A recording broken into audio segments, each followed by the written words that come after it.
I don't need reservations, you sweet as a hotel. I stay presidential. Stains to be sinful and know that heaven sent you to rearrange the mental. I see things we've been through. It's hard for a man to claim gentle. Let me change the tempo. I be with bras that got they shit together even if. This is Ready for All. We got brother Tazaryach on there, or Captain Tazaryach on here with us. This is the second time you're here with us. What's good? How you feeling? Hey, I'm good, man. As always, I give praises to the Most High, Yahweh and Yahweh Shah King. Of course, I'm Captain Tazaryach of ISUPK under Commander Jenny Hanna, home of the truth. And it's good to be here. Like the brother said, it's the second interview I had with him. The first one was at the debate. You know what I mean? So it's good to build with the brother. Perfect, man. Perfect. Now, I don't want to assume that the audience knows exactly what a Hebrew Israelite is. I'm familiar. I know that you guys believe in the Bible. Is that correct? That's correct. I totally believe in the Bible. So what's the difference between a typical Christian and a Hebrew Israelite? If you could just break it down vaguely. No sweat. That's a good question, because as you know, everybody, when you talk about the Bible, everybody talks about the Bible. Right. Whether you Muslim, 5%er, Egyptologist, Kemetic, atheist, right. You know, no matter whatever you are, everybody talks about that Bible, which first shows the power in that book, because that's the only, no matter what religion you in, you always talking about the Bible, whether you're saying it's false, whether you're saying they're copying, whether you're saying it's the truth, no matter what you're saying, the Bible, everything comes back to that. So now, when it comes to Christianity, Christianity is like the most non-spiritual organization that you could ever be in. Wow. And what I mean by that is this. On the premise, everybody knows Christianity. They have that Bible. They open the Bible. They say they read the Bible. If anybody grew up in the church, you go into the church, you know they singing songs and walking around with that collection plate about 3 or 4 times, which is what the Christian church is really about. But it's not about actually serving the Most High, because every last one of them would say they love the Most High, but if you look in the Bible says if you love the Most High, you keep His commandments. So when you go into that Christian church, it says you're not supposed to eat certain things, like pork, shrimp, crab, and lobster and stuff like that, but they do that in the Christian church. It says you're not supposed to have any false idols, but they have idols all throughout the church, starting with the main image of Caesar Borgia, who people look at as Jesus Christ, who's a white boy. That white boy is the sixth son of Rome, of the Pope of Rome, and you actually, if you look up that TV show, The Borgias, the first crime family, that's where Caesar Borgia comes from. That whole crime family back then. So that's the #1 idol of Christianity, and it makes you docile in the sense of loving the white man, because of course it teaches that God loves everybody when God just don't love everybody. There's a nation of people He loves. There's a nation of people He don't love. Now that don't mean that He hasn't done nothing for other nations, because every nation have a land to themselves. Like the Africans have their land, Chinese have their land, Japanese have their land. Israel's supposed to have their land, and we're supposed to be the ones that set the precedents. They also go to church on Sunday, which is the worship of the sun, which if anybody knows the history of the Nicene Council, and the Nicene Council is when they started switching around, where they never changed the Bible, but they just changed the practices that they followed and associated with the Bible. So they make Sunday instead of the 7th day, which would be sundown Friday to Saturday, they make Sunday the day of worship. Instead of not celebrating Christ's birthday at all, now they celebrate Christ's birthday on December 25th, because it just so happens there's other idols whose birthdays corroborate on that day, and because they wanted to control the people, which is, religion controls everybody. If you want to control the people, you control their spirituality, you will control them. So now, when they started mixing those customs in 300 AD, they couldn't let them get away with not having their gods, so to speak, their pagan gods. So they say, okay, y'all accept the Bible, we will let y'all have y'all Christmas as long as y'all keep the Bible. We'll let y'all have y'all Easter as long as y'all keep the Bible. We'll let y'all have your Halloween as long as y'all keep the Bible. So the main difference when it comes to Christianity and when it comes to an Israelite is that we don't allow anybody to be an Israelite. There's a criteria first. It's not based on skin color at all. It's based on if you are from the tribe of Judah all the way down to the tribe of Issachar, then you are an Israelite, and you can come in and adopt this culture and get back to your heritage. If you're not an Israelite, then this culture is just not for you. So I want to backtrack a bit. You said that there's people that God agrees with or likes, and there's people that he doesn't. So for the people that he doesn't like, or the spirit doesn't like,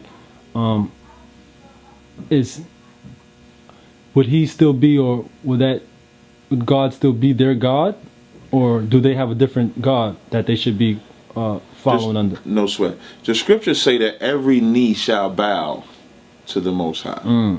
Every tongue shall confess that this is the true and living God. That's what the scriptures say. Now what that means is, it's like, say if you got a favorite son. Say you got a bunch of kids and you got a favorite son. Yes, sir. So that son is who you give everything else to. You give some to the other children or whatever like that. But this is your main son. You understand? So now I'm not calling the other nations his sons. I'm just giving you a metaphor. Right. So with the nations, the Lord said, out of all these nations on this earth, this is the nation that I'm going to put my name on. But every nation should not be following nothing. And this is what, okay, you see how in America, and when we use metaphor, when I speak or whatever, sometimes I use metaphors of what's common today to correlate, to give people a proper understanding. All right? So now when you look at America and the so-called white man, whatever he sets as a precedence is what gets filtered down in America and then abroad. So like when he sets homosexuality, for example, as a precedence, it gets filtered down and you see everybody accepting it. And what I mean by everybody, of course, I'm not talking about people like us that don't accept homosexuality. I'm talking about the majority or the upper class that push that agenda. So now how it's supposed to be, Israel is supposed to be the ruling party. And we're supposed to, when people look at Israel, and they see even and Deuteronomy, the 4th chapter tells you that. Deuteronomy 4 and 6, if I get a chance to pull it, I'll pull it for you and read it. And Deuteronomy, the 4th chapter, it says that the nations would observe what we were doing and how strong we were, and they would say, what nation is like this that has a God or a power so close to them? And then that would make them want to get with that power, which is what we're supposed to be. We're supposed to be the ones setting the example on how everybody else is supposed to trickle down. So when Christ comes back and Israel is ruling this nation, you won't be eating cat and dog from the Chinese restaurant no more, because we'll make sure that that don't take place. You won't be a homosexual no more, because we'll make sure that don't take place, because we'll be the ones setting the precedence. So we're his favorite, so to speak. But everybody is supposed to bow down and serve the Most High. You want to pull up the verse first? Yeah, no sweat. Give me a second. All right. In Deuteronomy, the 4th chapter, and I'm going to start at, this is verse 5. It says, behold, I have taught you statutes and judgments, even as the Lord my power commanded me, that ye should do so in the land whither ye go to possess it. Keep therefore and do them, for this is your wisdom and your understanding in the sight of the nations. Now what makes that important is because for all this technology that we have, we still battle homelessness. We still battle drug addiction. We still battle homosexuality. We still battle AIDS, high blood pressure, diabetes, cancer. We battle all these things. So yes, and as far as technology, you can fly planes, you got satellites, you got cell phone, but the basic principles of life are just not there. That's why I said this would be our wisdom in the sight of the nations, which shall hear the statutes that we have. And it says, which shall hear all these statutes and say, surely this great nation is a wise and understanding people. For what nation is there so great, who hath God so nigh unto them, as the Most High power is in all things that we call upon him for? And what nation is there so great that have statutes and judgments so righteous as all this law? Now, all we have to do is diligently keep that law. That's the problem. We left it. And even when you look at it, the left-hand side, everybody kind of patterns after what black people do. You know what I mean? Their style of dress, the way they sing, the way they dance, the way they play sports, even our intelligence. Even on the left-hand side, when you look about black people's contributions to things that have been done in America, what the white man takes credit for, when you do the history behind it, you'll see it's us. Heart surgery is us. The design in Washington, D.C. is us. There's tons of things that we were able to do and cultivate ourselves that the so-called white man robbed from us. So we are very intelligent people by default, naturally. When you think about us in slavery, the white man had a 400-year head start. And in less time than that 400 years, intelligently we surpass the so-called white man because we are just naturally stronger, naturally smarter than him, which is why when people say, well, how come the white man is on top of us? Because it's a spiritual reason why he's on top of us, not a physical. The reason why he's on top of us is because we left our wisdom, which was the law, statutes, and commandments, because we wanted to be like everybody else. So that's a key part. Okay, you mentioned health earlier, and one of my personal journeys is to promote a raw fruit lifestyle. And I found out in the Bible that the lifestyle that I promote, vaguely speaking, is actually in there. It's in Genesis verse 29 and verse 30. And it says... It's about 1 and 29, right? When it says the fruit shall be for meat. Exactly. The chapter 1, verse 29. Right. I don't know if you wanted to read it or not, but... I'll get it for you if you want it. I'm just looking up something else, but you let me know. All right, well... If you want me to get it, I'll get it. Let's get it. No sweat. Right. That's Genesis 1. Verse 29, and then it extends itself to 30. Yeah. Right. So Genesis 1 and 29, it says, and the Most High, and God said, behold, I have given you every herb bearing seed which is upon the face of the earth, and every tree which is of the fruit of the tree yielding seed, to you it shall be for meat. Verse 30, and to every beast of the earth, and to every fowl of the air, and to everything that creepeth upon the earth, wherein there is life, I have given every green herb for meat, and it was so. Right. So when I read it, I said, wow, the journey I was searching for, which is what I call ready for raw, it actually says, and you can correct me if I'm wrong, it says that the fruits with the seeds are what we're supposed to be eating. When I hear that, I hear a fruitarian diet, a fruitarian lifestyle, because vegetables don't have seeds. Right. But then in the next verse he says the vegetables with the herbs that are green are for the beasts. So my question to you is that if that's the specific lifestyle that was laid out in the first chapter of the Bible, why isn't that, let's say, Hebrew Israelites aren't following that particular... Like, why are we eating that steak at Outback? Right. No sweat. When you read Genesis 1 and 29 and it talks about the herbs shall be for meat, that's true. Right. If one decides to eat fruit or one decides to eat vegetables as their diet, what that verse is telling you is that there is no law for what fruit you can't eat, what vegetable you can't eat. That's all it's telling you. As opposed to when it comes to actual flesh type of meat. I'll say it, that being that we using fruit as meat and so forth like that. When it comes to flesh type of meat, there is certain flesh that you can't eat. Like, for example, you can eat a cow, but you can't eat a pig. So now, of course, you would need precepts to prove that. When you read Genesis, the 7th chapter, and I'll start at the first verse, and of course this is piggybacking off of the story of the flood with Noah. So in the story of the flood, of course, everybody believes that when they went into the ark of the covenant, of the boat, that they took every animal 2 by 2, or that they took 2 of each animal. But that's actually not the case. What they actually did, I read it, it says, in the Lord, the Most High spoke unto Noah, come thou and all thy house into the ark, for thee have I seen righteous before me in this generation. Of every clean beast thou shalt take to thee by 7s, the male and female, and of beasts that are not clean by 2, the male and his female. So a lot of people believe that the law came when Moses came, but the law existed before Moses, because no one had to tell Noah what clean animals were, what unclean animals were. He knew it because that's what Adam taught him. So when it says the fruits, you can eat, if you want to be a vegetarian or a fruit, you said a raw fruitarian. A raw fruitarian. If you want to be that, no one can tell you that you can't be that. Right?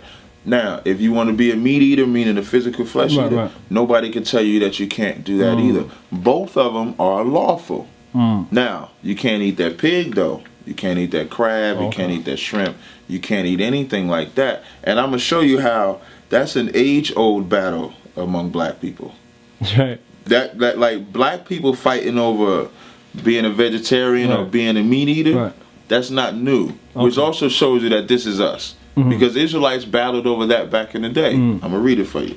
This is Romans 14 and 2.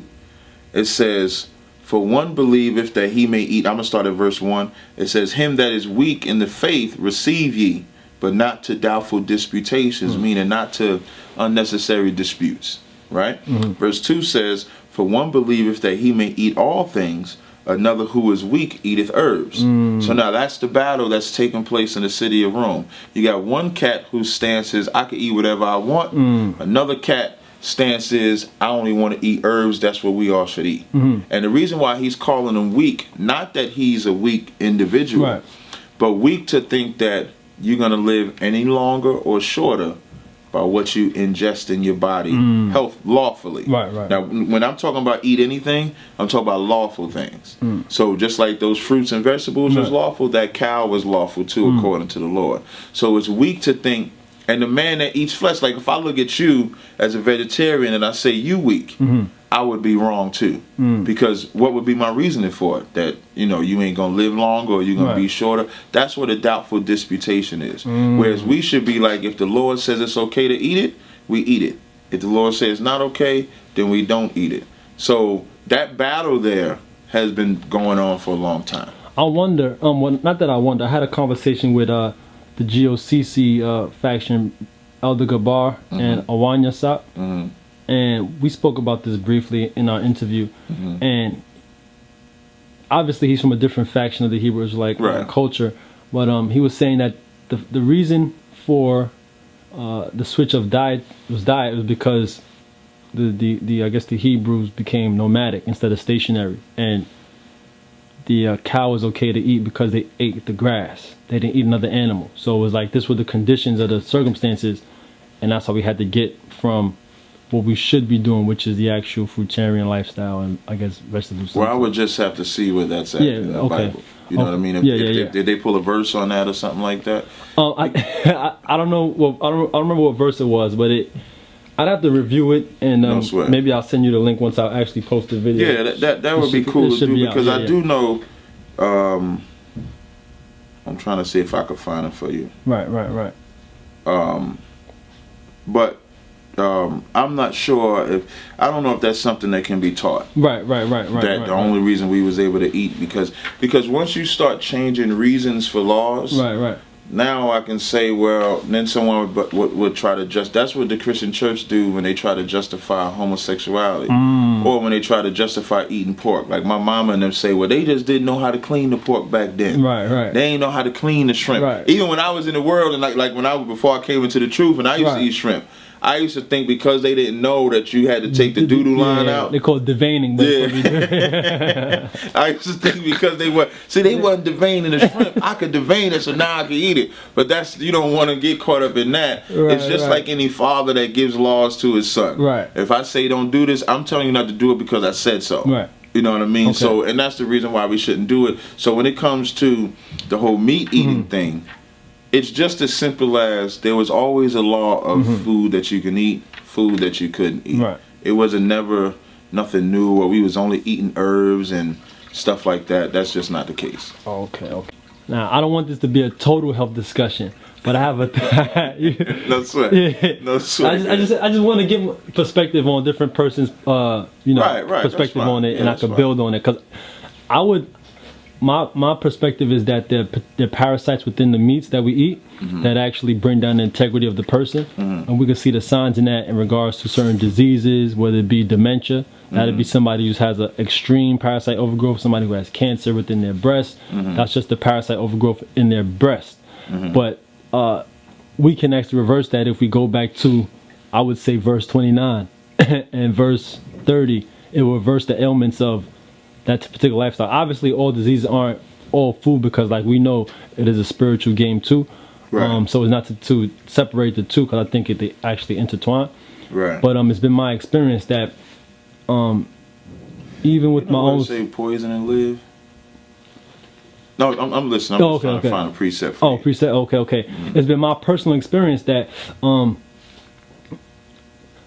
want to say my integrity has actually increased in regards to just being a human being, and anytime I find myself saying something that might be untrue, I actually have to reverse that and be totally honest with it. You know what I mean? And I've always been like that, but it's been more intense for me now. That's just been my experience. And even other people that have been on my particular lifestyle for for the past months, they've been making testaments of the same thing. So I'm wondering if the health aspect can be an addition to what you guys have and what you guys are teaching in regards to the law, statutes, and commandments.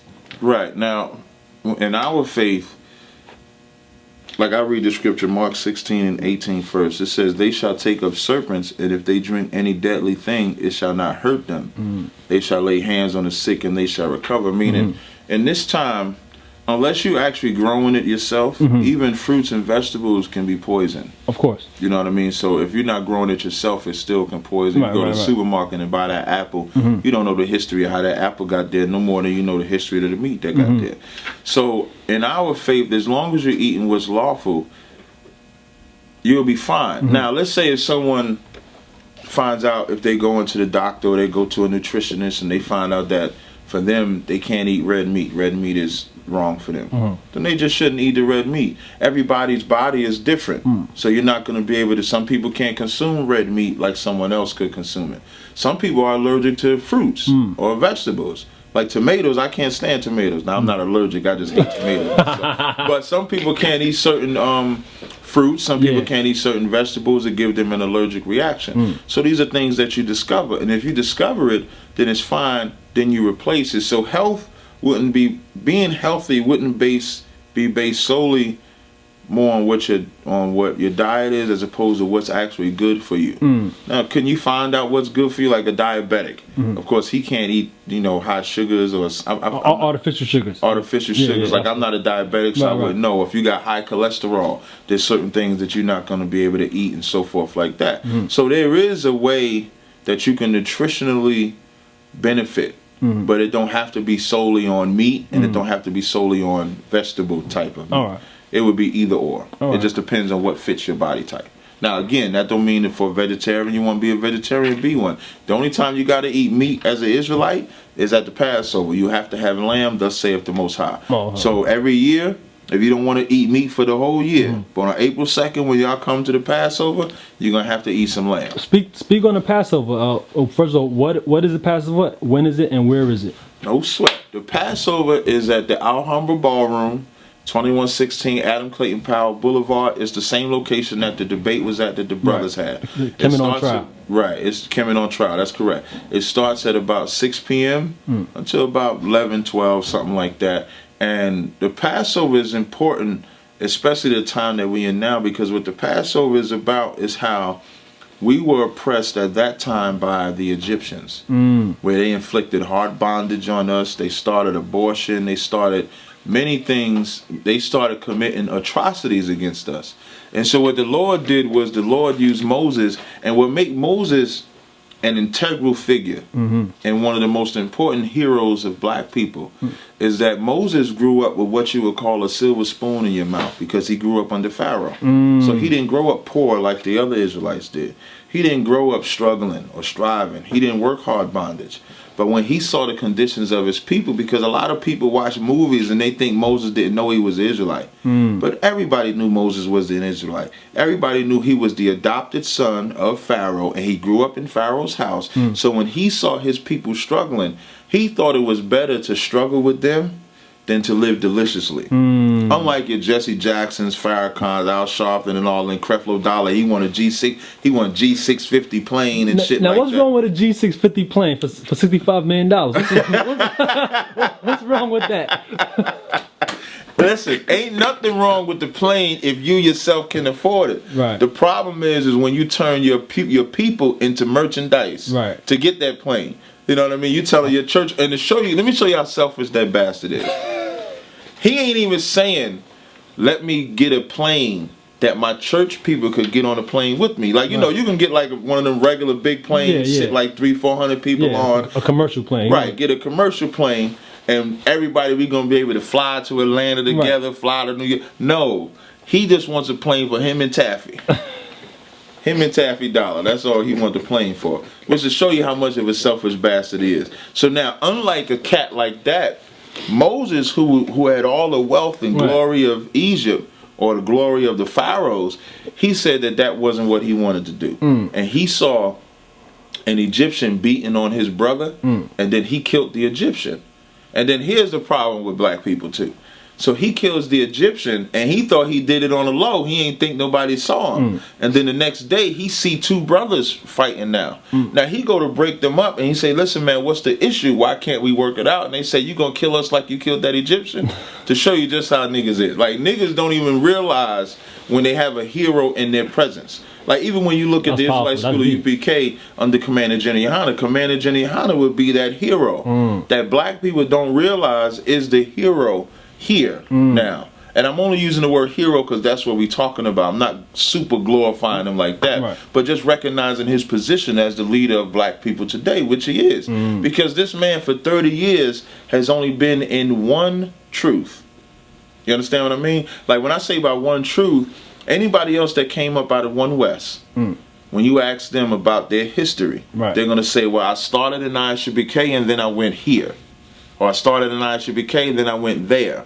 Some of them went to one place, some of them went to one place, then to another place, then to another place. Created their own thing. That's correct. What this man did was stayed in that one place, and what his teachers, what his spiritual fathers taught him, he has held down for 30 years, period. And he's never left it, and he's kept it. And he's given the solution for all those camps that left, for all those brothers that left, for whatever grievance they had 20 years ago. We should now come back to the school that they all teaching the same thing from. You feel what I'm saying? So when we get back to Moses, so when Moses leaves, the Lord sends him back to deliver his people.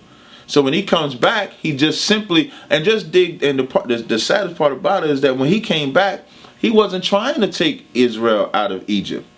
All he asked Pharaoh was to let us go serve our God for 3 days. That's it. If you let us serve our God for 3 days, we would have came back and we never know. We might have stayed in Egypt. But Pharaoh would not let him go. Then it became a chant of, let my people go. Like, why you can't let us just go do this? And so Pharaoh started inflicting hard bondage on them. More hard bondage than what he was already doing. So the Lord started dropping them plagues. He turned the river red, sent them frogs, sent the locusts. And then the final plague he sent was killing the firstborn of all the Egyptian babies. Now, I glorify in that. And people say, well, how can you glorify? Like I had Polite say, I have a problem, and even I had the black atheist, Uncle Capt, said, I have a problem with you celebrating the death of what they call black babies. I don't see them as black babies, because when I think of the word black, I think of my people. When I think of Africans, I think of African people, like that. And any nation that would kill the firstborn son of my nation, I want that type of revenge where their firstborn son dies too. You feel me? Okay. If I had to get out of America, and that meant that every white baby had to die, I pray that the Lord kills every white baby so that I can be free. So what we have to understand is that the celebration of the Passover is redemption. And any nation that really understands being enslaved or being oppressed would understand that. When you think about the war that they got in Iraq, right? Yes. Now, they lied to get in that war. They first said weapons of mass destruction, and then you had the towers fell that they charged Osama bin Laden with, right? Now, when them towers fell, America was saying, go get Osama. Now, if that meant that Arabic women had to die, Arabic babies had to die, if that meant that innocent Palestinian, Saudi Arabian men, women, and children had to die, America didn't care because they felt that what Osama did was oppressing them. And that's just one individual, one event. So now, when Osama got killed, you know what they said? I finally have freedom. I finally feel safe because he's dead. So now, we asked Pharaoh to let us go for 3 days so we could serve our God. He said, no, you can't do that. The plagues came. He still wouldn't let us go. So the Lord said, I'm going to show you the difference between an Egyptian and an Israelite. You're going to see a cry that you've never heard before. He killed the firstborn of everything that belonged to Egypt. If it was a cow, that cow died too. If it was the firstborn cow, it died. Firstborn sheep, lamb, whatever it was, the firstborn, it died. And so we celebrate that because, not because you glorifying the baby dying, but who came to our rescue when they was killing the firstborn sons. The reason why Moses had to get sent down that river is because they was killing the firstborn sons of Israel because they wanted our seed to disappear. You understand what I'm saying? So that's what made that situation. So that's what makes it excellent to glorify. And when I asked Polite, because Polite told me that he had an issue with that. You're talking about Brother Polite from New Covenant? That's correct. Right. And when I asked Polite, and he had an issue about that, and Black Atheist, and he had an issue about that. When I asked him about if the white babies had to die so we can get free, he didn't have an issue with that. So the only reason he has the issue is because he's, African. He believes he's an African. Same thing with they believe that they're African. But for me, anybody oppressing my people, I don't care what it takes to get them free. Get us free from them. And when we get free from them, we should celebrate. Most of our celebrations, like the Passover brought about the unleavened bread celebration. The reason why we celebrate the unleavened bread celebration is because when the Lord killed them firstborn, we knew we was going to have to get the hell up out of Egypt now. Because they're going to want to, fight back, or they're going to be mad. So we didn't have time to make the bread like normally with the yeast because it would have took longer. So we had to make it unleavened to make it quick. Like a lot of people think that we saying we invented unleavened bread. No. But the reason we would have the feast of unleavened bread is because of how fast we had to keep it. So when we keep these feast days, it's a celebration of our ancestors. Our ancestors kept these feast days. So in honor of our ancestors, we remember the Passover. We remember the Feast of Unleavened Bread. We remember the Day of Atonement. We remember memorial blowing of trumpets. We remember Hanukkah, which Hanukkah was another celebration of when we killed the white man and got them Greeks up out of Israel. We had an 8-day party. That's what it was. An 8-day party, 24/7, getting down and dirty with it. 8 days. Not no Christmas. You ain't giving no gifts in the Hanukkah. You giving the celebration of murdering of killing our enemies, which any nation should want. Any nation should celebrate and any nation should honor. So it's no different. All right. That's right. Word, man. So so we gonna start back. I'm gonna ask them. Well, just introduce me or whatever. And all right. Well, we got Joel here of Nicholas Bookstore. So we're actually at Nicholas Brooklyn. Yeah. He's gonna assist us with the questions and let it flow. Let me not sit like this before some idiots ball out of my mason and whatnot. You understand? So I gotta sit stiff like this, Captain Tazaryach, while I'm talking with you. Just anyway.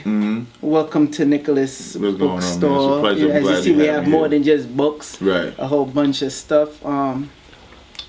Officer, tell me your name again. Capt.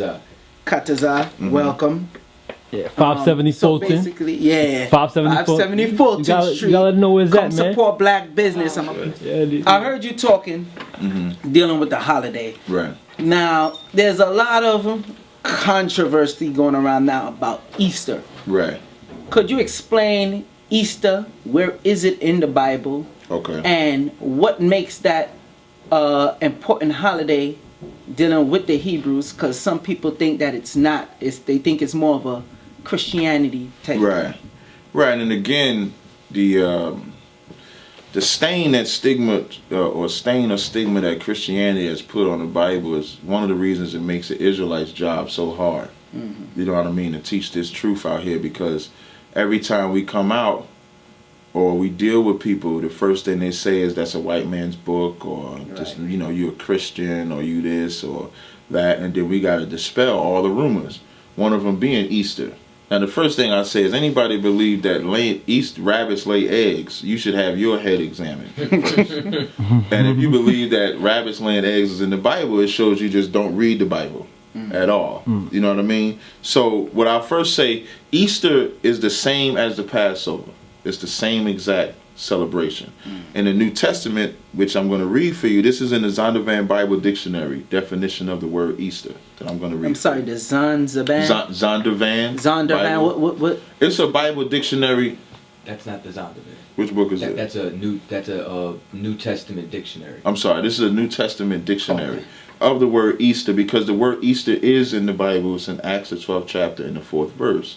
And I'll just show you what happens a lot of times. You just got to get it in the Hebrew to understand what it actually is. Basically from the Torah. Right, from the Torah or from the Greek, break it down in the Greek, because of course the Old Testament is in Hebrew The New Testament is in Greek. So you just got to get it translated. And then now what we're looking at now, when we're reading it, we're reading English words. Correct. So for instance, Israel is an English word. Right. When you break it down in Hebrew, it's Yasha Allah. So you know all them nuts say ISIS, Ra, and El, say that dumb shit, which is the most retarded thing on the planet. Those words wasn't even around. Well, I'm not sure if those words was around. Israel but Israel wasn't around back then. You cut that simply by just showing it in Hebrew. Right. So I would just say, well, can you tell me how Yah, Shah, Allah is Isis, Ra, and El? Because Yah just means I or he, Shah means prince, Allah means power. So Israel literally means sons of God or prince of the power. Right. That's all it means. So the same thing with Easter, which I'm going to read. It says Easter, it says Pascha, mistranslated Easter. In Acts the 12th to 4th chapter, KJV denotes the Passover. The phrase after the Passover signify after the whole festival was at an end. The term Easter is not of Christian origin. It is another form of Astarte, one of the titles of the Chaldean goddess of heaven. The festival of the Pesach in post-apocalyptic times was a continuation of the Hebrew feast. Of our feast, which of course comes from the time of the Exodus when we came out of there. So Easter is the celebration of us out of Exodus, getting out. Not so the Passover is dealing with the slaughter and the curses that been put on the Egyptians and the firstborn. That's correct. And then after that, you said how long they was partying for that? You said? Not for that. That was a different. That was Hanukkah I was talking about. Hanukkah they was partying for 8 days. Which is also Hanukkah. Yeah, we say Hanukkah, right? Known as Hanukkah. Hanukkah is when the Maccabees, or even if you look them up in history, the Hasmonean dynasty, that's the same as the Maccabees. So the Maccabees fought against the Greeks and got them out of Israel, and we had an 8-day celebration behind it. So the Maccabees are our people. That's correct. Okay, so with Easter now is, all right, we're out. Everything's all good now. So let's celebrate Easter. What is the correct way to celebrate Easter? So hold on. Easter doesn't have anything to do with Jesus Christ? No. So hold on. Within the Christian church, right? Isn't Easter like the celebration of maybe him? It's a 3-day situation with he supposedly died. Now dig this, right? They say he died on a Friday, and 3 days later he rose up that they celebrate on the Sunday. That's not even 3 damn days. If you go Friday to Saturday, that's 1 day. Saturday to Sunday is 2 days. Yeah. Sunday to Monday would be 3 days if it was correct. So they don't even get the time frame of that, properly put down. And that's why you said dismissing the stigma that they put on there is the fight that we have to have, because everybody, when they think of Easter, they think it's about Christ's death. You celebrate Christ's death by keeping the law, statute, commandments like he kept, which is another lie that they say. So how everything have an origin, right? Right. What you just said was perfect. How, or should I say, what year? Because everybody like to say, well, Tazaryach. Could you prove that? Could we get a date? When did that get started? That, all right, that's the 3 days as our Genesis. I would say roughly around 300 AD. I'm bringing that out earlier too. That was by the Catholic Church? Yeah, but okay, now the original Catholics like Constantine and stuff like that, those was brothers. Those was not white people. Those was brothers. So Constantine was a brother. Okay. When you think of the Roman Empire, you had a lot of generals that were brothers, that were Israelites. Just like you got generals like Colin Powell, right? So would Constantine be considered a traitor to his people? Because I don't know how true it is, but they said he was a sun worshiper. He was That's a sun. Why he's changed That's why it you to have Sunday. That's correct. Okay. Which is when the one question he had asked me when he was like, what's the difference between a Christian and an Israelite? I brought up the Nicene Council that Constantine started. Council of Nicaea, right? That's correct. And he was a sun worshiper, just like every Christian is a sun worshiper today, because they go to church on Sunday. You understand what I mean? So in 300 AD, they took all the pagan shit that everybody wanted to follow, and then found a way to fix it into the Bible. The only problem is you can't go into the Bible and fix that. In the New Testament, you see Christ kept the Passover. Right. You understand? Even before he got set up, they celebrated the Passover. And what he said was, this bread represents my body, this wine represents my blood. So now, when we keep the Passover now, we do remember Christ, but the Passover is not about Christ. The Passover is about our exodus out of Israel. Right. Christ used it as a metaphor symbolizing how his blood, just like the blood was on the doors, Right. so that they knew not to get those Israelites, Lamb's blood, right. his blood now symbolically is on us. And Easter don't really have nothing to do with Jesus Christ. No. It's just about, all right, after you exit. Mm-hmm. After we exited out of the Passover, after we exited out of Egypt, we made a celebration about it. And that became Easter. It became Passover. It's just incorrectly called Easter. All You right. get what So I'm saying? basically, Easter and how you said it before. Okay, it is and the if same. you look at their origins, Easter and Passover are two totally different things. Mm-hmm. What they do for Easter is not what the Hebrew or the Israelites did. Okay. What the Israelites did was celebrate the Passover. What Christians or devil worshippers do is celebrate Easter. They're two totally different things. They're not the same. So, as you say that, okay, so we understand it's not the same. Right. In order to get somebody that was brought up in that from young and whatnot, because you got to remember, I'm sure not everybody came in to the truth, and even self, if they did know they was Israelites, they were still celebrating certain aspects of Christianity because of how they were brought up. Right. So basically, the next question now I'd ask you, how did you come in the truth? Were you Christian? Were you God body? Were you a Egyptologist? Because, you know, you got some people that was Egyptologists and they come out of that. And Right. So how did you come in the truth? Okay, I came into the truth. Okay, I come from a Christian background. Like, I always, like, I even ignorantly, like, I believe in Christ today. I ignorantly believed in Christ before I came into the truth. So I was brought up in the Christian. My mother was she was a Sunday school teacher first, and then she was I think she's a trustee now, which is why she won't lead the church. But but she brought me up with those values and principles. And one thing I say about my mom and her bringing me up, and my father, he came up in the Christian church too. My grandfather on my father's side was a pastor. Now, what I'll say, the only thing that I'll say on the left-hand side about my mom bringing me up that way is that made it easy for me to come into the truth. Right. Because I would the have whole been, Jesus aspect was already there. That's correct, because I would have been a Muslim. Because when Malcolm X, he was somebody that I totally assimilated with. I totally felt his message, and this is all before the truth, of course. Right. I totally assimilated with his message. I totally assimilated with how he felt about white people, which is what my father always taught me how to hate white people.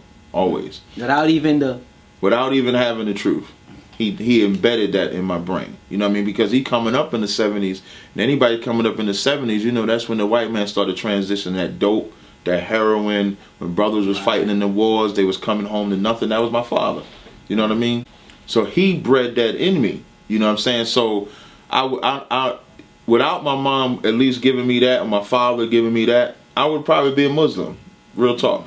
So I would say like maybe 7 years ago, maybe about 7 years ago, I stumbled on a YouTube video that said that black people were Israelites, right? And so it piqued my interest. And so as I'm watching the video, and then I was already on Facebook. I met this brother from Louisiana through Facebook. And then I also saw these videos called blood sacrifices or something like that. And so I met the cat that made those videos. Not met him personally, like I met him online or whatever. I understand. So I started actually conversating with those brothers. So I conversated one brother, the main brother who I felt was like an actual brother to me. He was from Louisiana, and I started building and I started learning with them. And they used to have a show. I used to listen to their show, and I thought I was in the truth then. You couldn't tell me I wasn't. And then one day, one of the brothers started teaching about fallen angels, like fallen angels being real. And the brother from Louisiana was like, that was a lie. Gave me the breakdown on it, and he was actually correct. And so the main brother that was kind of, you would say, in charge of that organization or whatever, when he found that out, he disbanded the whole thing. And he said, if y'all ain't gonna believe in this, y'all can't be down with me, y'all can't be with me. So at the time, it kind of vexed me a little bit, because I'm like, here it is, I'm on my journey to learn my heritage and culture, and then now I don't know what to do. So I asked the cat from Louisiana, and I say to him, I said, well, where did all of this start? And the only reason I asked him was because we, in the middle of all that, because this is like months that went by, and we developed a real tight bond. You know what I mean? Like, I love that brother. So wherever he would have sent me is where I would have went. Like, I didn't choose to come to ISUPK. The Lord sent me to ISUPK. And when I finish telling you the story, you'll know what I mean by that. And the reason why I say the Lord sent me to ISUPK, because I asked this brother, I said, where is the truth at? Where do I go to receive this truth? And he said everything started out of ISUPK. I didn't even know what ISUPK was. I didn't know what ISUPK was. I didn't know what Jimmy Hanna was. I didn't know none of that. So he sends me the website, isupk.org. He sent me the radio show. He said they got a radio show now, on right now. I get to the radio show, so as I'm listening to the radio show, they have a contact us page. Right. So I contact the school. Say I'm interested in coming to classes, interested in concept. When can I see y'all? And so they respond back to me, and they say we're going to be on 12th and Market. I believe he said, what was the name of the place? I forget. I don't know if he said Gallery or something like that, but he said he was going to be on 12th and Market, right? So I tell the brother from Louisiana, I tell him how, you know, I'm going to their class. And I'll never forget how I knew the Lord wanted me to be in ISUPK. I get down there on 12th and Market, and to show you how naive I was, I didn't even know that they taught on the street. That's how naive I was. I thought that they taught in a building. Right. Now they do teach in the building classes. Right. But I thought, a lot of times they are on the street. Right, but they're on the streets too. So when I'm walking around, I couldn't find where the places at that they teaching. So there was some street cleaners out there, these two Jakes. And when I say Jake, I'm talking about black people. Yeah. And I say to him, I say, man, y'all know where the Hebrew Israelites teach? So one brother, he was like, nah, I don't even know who that is. And the other cat was like, oh, you talk about them crazy niggas? I said, yes. So when he says that, he says they right on 12th and Market. I go on 12th and Market. The first brother I meet was General Hazayan. And I meet General Hazayan, and I say to him, I said, listen, I came all the way from Jersey. I gave him my name. I said, can I watch y'all? And they was just setting up. And he said, yeah, you can watch us. I said, can I film? He said, yes, you can film. And the first camp I ever saw, I saw a white man kissing their feet. It was the first camp I ever saw. Yeah. From that moment on, I'm ISUPK ever since. So now, I tell a brother from Louisiana, I drop it on him, telling the white man down there, and he was like, oh man, that was powerful and everything. Now, what I start finding out, because again, it was me, the Capt from Louisiana, and it was like other brothers that used to be on those phone calls too. Right. Then I start hearing the name GMS, right? So I didn't even know what GMS was at the time either. And so as I start going more and more to ISUPK classes, I would still talk to them brothers on the phone. We would have classes, so to speak. GMS. I didn't know they was GMS. Right. Like, I didn't know they was in GMS. I just heard the name. Oh. So what I ended up finding out was one day I put on my Facebook that I'm a student of ISUPK. So this cat calls me up, and he was like, why did you put that on your Facebook page? I said, because I am a student. I said, I've been going to the classes for like a month now. And he said, well, we're in GMS. I said, I didn't even know y'all was in. I don't even know what GMS is. I said, I'm not going to say the brother's name, but I said, the brother from Louisiana, he's the one that told me that ISUPK was the truth and to go there. And so I found out that he was in GMS. Ooh, so the whole time that I'm thinking this is just a normal cat, like if I meet you, this is a GMS member. And when I asked him where was the truth was at, he said it was ISUPK, which is why I said the Lord sent me to ISUPK. That's the power of the Most High. Because if he would have told me to go to GMS, y'all would see me on the goddamn corner talk about, I probably wouldn't say you can rape. My spirit, my spirit won't say. You don't want to bring that out. You ain't going to get me on camera saying nothing like that because it just, to say that you can rape a baby, I got 2 daughters. To say that you're going to rape my daughter, then you're going to come to me and say, yeah, that's my woman now, I just raped her. Here go your 40 pieces of silver. Then I'm looking at my daughter destroyed. Nah, I could, that just don't make no sense. But that's when you serve the Most High, truly and spiritually. Right. If he would have told me to go to GMS, I would have went there. Right. GOCC, I would have went there. IUIC, I would have went there. Any Israelite camp that he would have named, I would have went because I trusted him. I loved him like he was my brother. And obviously he did the right thing because he was in GMS. Right. He could have simply said, now, he did that right because that was from the Lord. But what he did wrong was when the brother called him and was like, why did you tell him about ISUPK? He was like, no. He start, copping pleas about it. Now, what I will say about the brother, I actually spoke to him last year sometime. And he was like, he just didn't know that the beefs and stuff was like that. And he was just telling the truth. Right. That's all. And there's nothing wrong with telling the truth. And I wish what brothers should take from something like that is if a brother from GMS can say that ISUPK is home of the truth. Right. When we come and say for all the camps to come together, all camps should come together. All brothers should come back to the school that they was originally taught in. The proof is if you left ISUPK and went into another group, right? And then if that group dismantled and then you went to another group, then obviously you saw fault in the group that you originally left with. So why wouldn't you come back to the group and just say I was wrong for leaving that group in the first place? Okay, stop right there. I got a because question. In the debate, let me go real quick. In the debate with Polite that you had, he brought up that the elders at that time in ISUPK started going crazy. And I'm doing this with my hands for those out there because I'm trying to remember. I'll tell you, it got some sickos out there. Anyway, he was saying that they were going off, and me personally, some people that I met that was in ISUPK back then, they was like, yo, them brothers was being fraudulent. They started off as good. They said they even had Malachi Z. York come into the classes and whatnot. And one told me as soon as they started going off, that's when Malachi Z. York said, all right, now I'm out of here. So were those brothers wrong for leaving if they see the elders this is what I'll say at that time was claiming to be different Paul and all these no sweat. This is what I'll say. What them brothers should have remembered, and this is what make Commander Jenny Hanna so righteous in this regard. When you had the splits in the school, now, if the leadership and I'm gonna tell you what the leadership said first. This is what Ariah said himself. He said if he goes off, like if he was to go off and teach something that we wasn't never taught, you are never to do that. You are to keep what you was originally taught.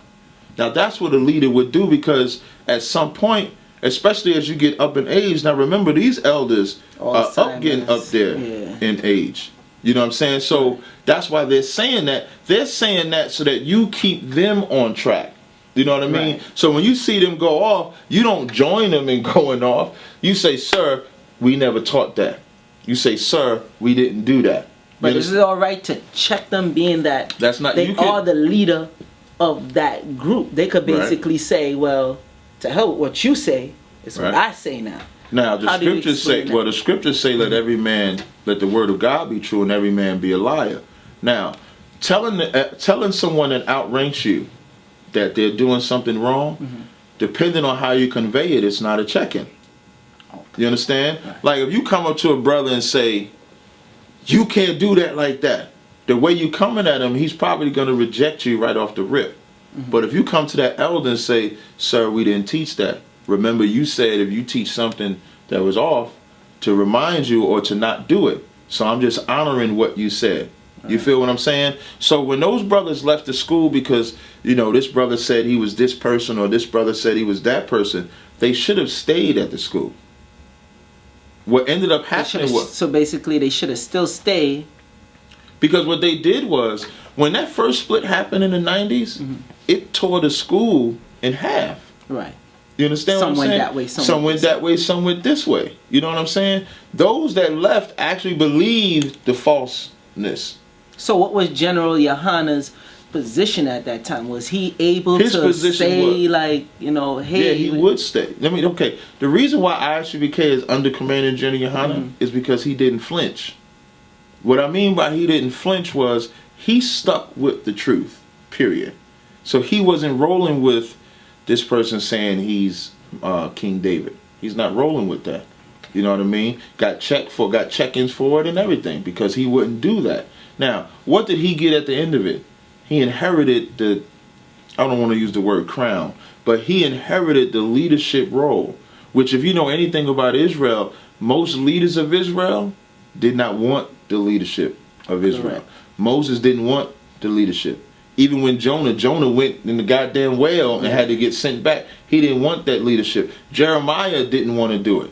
Daniel was afraid to do it a little bit when he when you read the story of Susanna, when he caught the women in the rape. So, excuse me, the men that tried to rape the sister and then say she did it. So the men that want to be leaders in Israel, they don't ask to be leaders. The Lord chooses them to be leaders. So Jenna Yohana got that position because he said if he's the only one that's left in ISUPK, then he'll be the only one left in ISUPK. And then he'll build it from the ground up and build it back up, which is what you see now. You understand what I mean? Whereas everybody else left. So I don't fault the brothers necessarily for leaving, because the leadership did go wrong. The leadership did go off. The scriptures do say, though, that the latter house shall be greater than the first house. Right. So Jenna Yohana don't disrespect those men that came before him. Jenna Yohana don't disrespect those leaders. I don't either. Because what I pray is that when I get older, that I don't lose my whereabouts about me either and leave this truth. I pray that 6 months from now, something don't happen to me and then I say, well, I ain't going to be in ISUPK either. Because it can happen to anybody. Anybody that think that you can't, you fooling yourself. It's only through the grace and mercy of the Most High that we even have the knowledge and are able to do the things that we can do today. Now, in having that knowledge, you're supposed to realize that whether I'm by myself or whether I got a million brothers with me, I'll serve the Most High.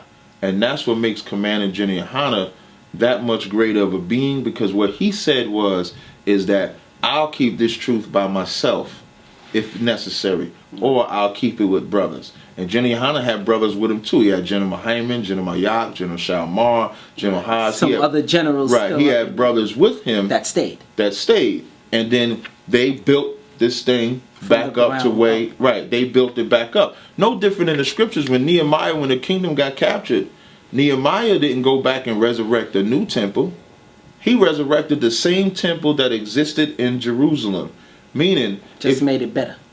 Thank you. You learn from the mistakes of the past. That's why Romans 15:4 says, whatsoever was written aforetime was written for our learning, that through patience and comfort of the scriptures we might have hope. So there's things that Jenna Yohana knows went on back in the school, that now when he come with ISUPK now, there's some things he don't allow in the school, because he saw how that deception would bring about, turmoil. So let me ask you, being that they've been doing this, when I say they ISUPK and other Hebrew Israelites groups that have left and started their own camps and schools and bring the knowledge, they're out there on the corner and whatnot. Okay, we all know it started from ISUPK. All right.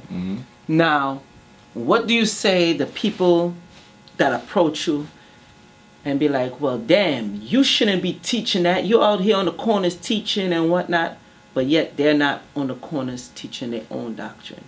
Like, what do you have to say to people that's doing that? Or why do you feel they have the need to leave whatever they're doing to come stop you and the rest of the members from teaching on the streets, waking up the people? Because they don't matter without talking to us. And what I mean by that I gotta say, be careful. Don't start nothing. Don't start nothing. But it's the truth. I've said this. I've said this when we had the preliminary debate at the Black and Nobel Theater. Talking about with Polite. With Polite. And I said, he has no existence without coming in front of our camp. He don't have one. Nobody has an existence without coming in front of us. What I mean by that is, we don't go in front of Kemetic cats. Right. We don't go in front of Islam cats. Have you ever find Kemetic cats teaching on the streets? No, never. Which is what I was going to get into next after I answer this part. We don't go, okay, if you believe that your way of life is the way of life, then you should go teach your way of life. Whether you feel if it's to be on a street corner, whether you feel it's to be in a room, in a building, or whatever way that you feel you should teach your spirituality, Just teach it. go teach it. Because we go teach ours. Whether we have classes at 2 West 115th Street at MLK Rec Center, or whether we on the corner at 125th and Lenox Ave, we teach our doctrine. Right. Now, we don't waste time. Well, first of all, I don't see nobody teaching. I don't see nobody teaching. For all the cats in the conscious community, and I'm not saying that they not teaching, I just don't see them teaching. Every video that I see, they're usually talking about a Hebrew Israelite. That's what they're usually doing. If you want, everybody knows, if you're in the conscious community or something like that and you want some fame or you want a shot, talk about Hebrew Israelites. It's a lightning rod. Everybody knows that. That's why, and now if you want to make me a liar, some cats don't. You know what I mean? I won't name them to promote them. But you have like maybe 2 or 3 that don't. Right. But the more popular ones spend most of their time attacking the Bible. Because again, if they're not talking about the Bible, who is talking about Horus all day? Who want to hear that shit? Okay, so let me stop you there. Being that you said that, now as you said it got me thinking, how do you feel when polite, there's this that they saying polite was with Sonetta, and he said that the Hebrew Israelites Holy Trinity is oh, so you already know, right? You already familiar that the Holy Trinity is polite, Sonetta, and Shaka Utmost. And do you see that as blasphemy? And also, if that is blasphemy, I also heard you would be doing work with polite. Is that work to help them understand the Hebrew side of what's really going on? Okay. When it comes to polite and them saying that, if you emotional, well, first of all, if the Holy Trinity was real, it might mean something to me. But there's no such thing as a Holy Trinity. Holy Trinity is some Christian nonsense, first of all.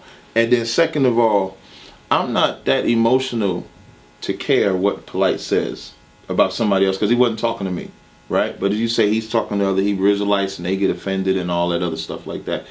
You only get offended if you feel he's your God. If polite is your God, you should be upset with what he said. If Sonetta, and not just polite or Sonetta or Shaka, like anybody, right? You know, listen, man. You know how much stuff gets said about the Bible, or people say this, I'm your God, I'm this, or I'm that. If you give a man that kind of power, then it's your fault that he says that. What I mean by that is, polite said that, and it meant nothing to me. Like you understand? water off a duck's back. Polite also said the black woman is God. Right. Polite also say we Africans. Polite also say that you can get pregnant. A woman has the potential to get pregnant with the Bartholin gland, which ain't even inside of the woman, it's outside of the woman. But that's a different subject. So you're not talking this. This ain't a man that's the most intelligent man on the planet that's saying that he's somebody God. This ain't even a man that you would consider to be respectable or respected by everyone, to where when he say I'm your God, that he means it. And really, if you get down to it, he's saying it to antagonize you. Sonetta is saying it to antagonize you. He's not saying it because he literally means he's your God. He's meaning that because he knows if he says that, then you'll say, why are you saying that? You know, it's controversy. If anybody know about Sonetta, controversy sells. You understand? Right. And that's a cat that I do speak with. You know what I mean? I don't have no personal issues with Sonetta, personally. Right. And when I say that, just like I don't have no personal issues with GMS. I don't have no personal issues with anybody from any faction. Because if the minute that I make it personal, then I'm going to personally attack them. Now, what's the difference between Sonetta saying what he say and someone getting mad because we say ISUPK is the home of the truth, and they say, well, y'all can't say that? Why we all got to get up under command of Jenny Hanna? Why we got to be out here doing this? To me, that's more blasphemous than what Sonetta them saying. Right. You feel? Well, and so the last thing I want to say, as far as working with polite, if I choose to work with polite or not, it's what I choose to do. You understand? I work with Israelites too. You know, Right. like we gave a cookout. Other Israelite camp. Right. What people got to understand, Israelites aren't just Israelites. Meaning, them Kemetic cats, now I'm not saying polite, whether polite is an Israelite or not. So I'll just say the conscious community itself, Right. those are Israelites in the conscious community. They, just like Christian church, are Israelites in the Christian church. There's Israelites in the Muslim mosque. There's Israelites everywhere. So now, should I ostracize myself because they said something that I didn't like? No, of course not. You know, Ali Muhammad said stuff too. Plenty of brothers and sisters have said or made derogatory remarks about Israelites. Now, should I make it personal and not deal with them? When I'm out on that corner, it don't get no more. Listen, we gonna put a tape out. Tell them cut this out. We gonna put a tape out. This old lady had to be about 65 years old. She's in front of us saying, y'all a bunch of Bammers, y'all a bunch of niggas, y'all ain't doing this. And you know what Captain Tavor is telling her? We can fix her too. You feel what I'm saying? Right. So derogatory remarks, shit, they murdered Christ. And as they was murdering Christ, as he's up there on the stake and they sticking him, he say, forgive them for they know not what they do. So what about when they go into the Bible now?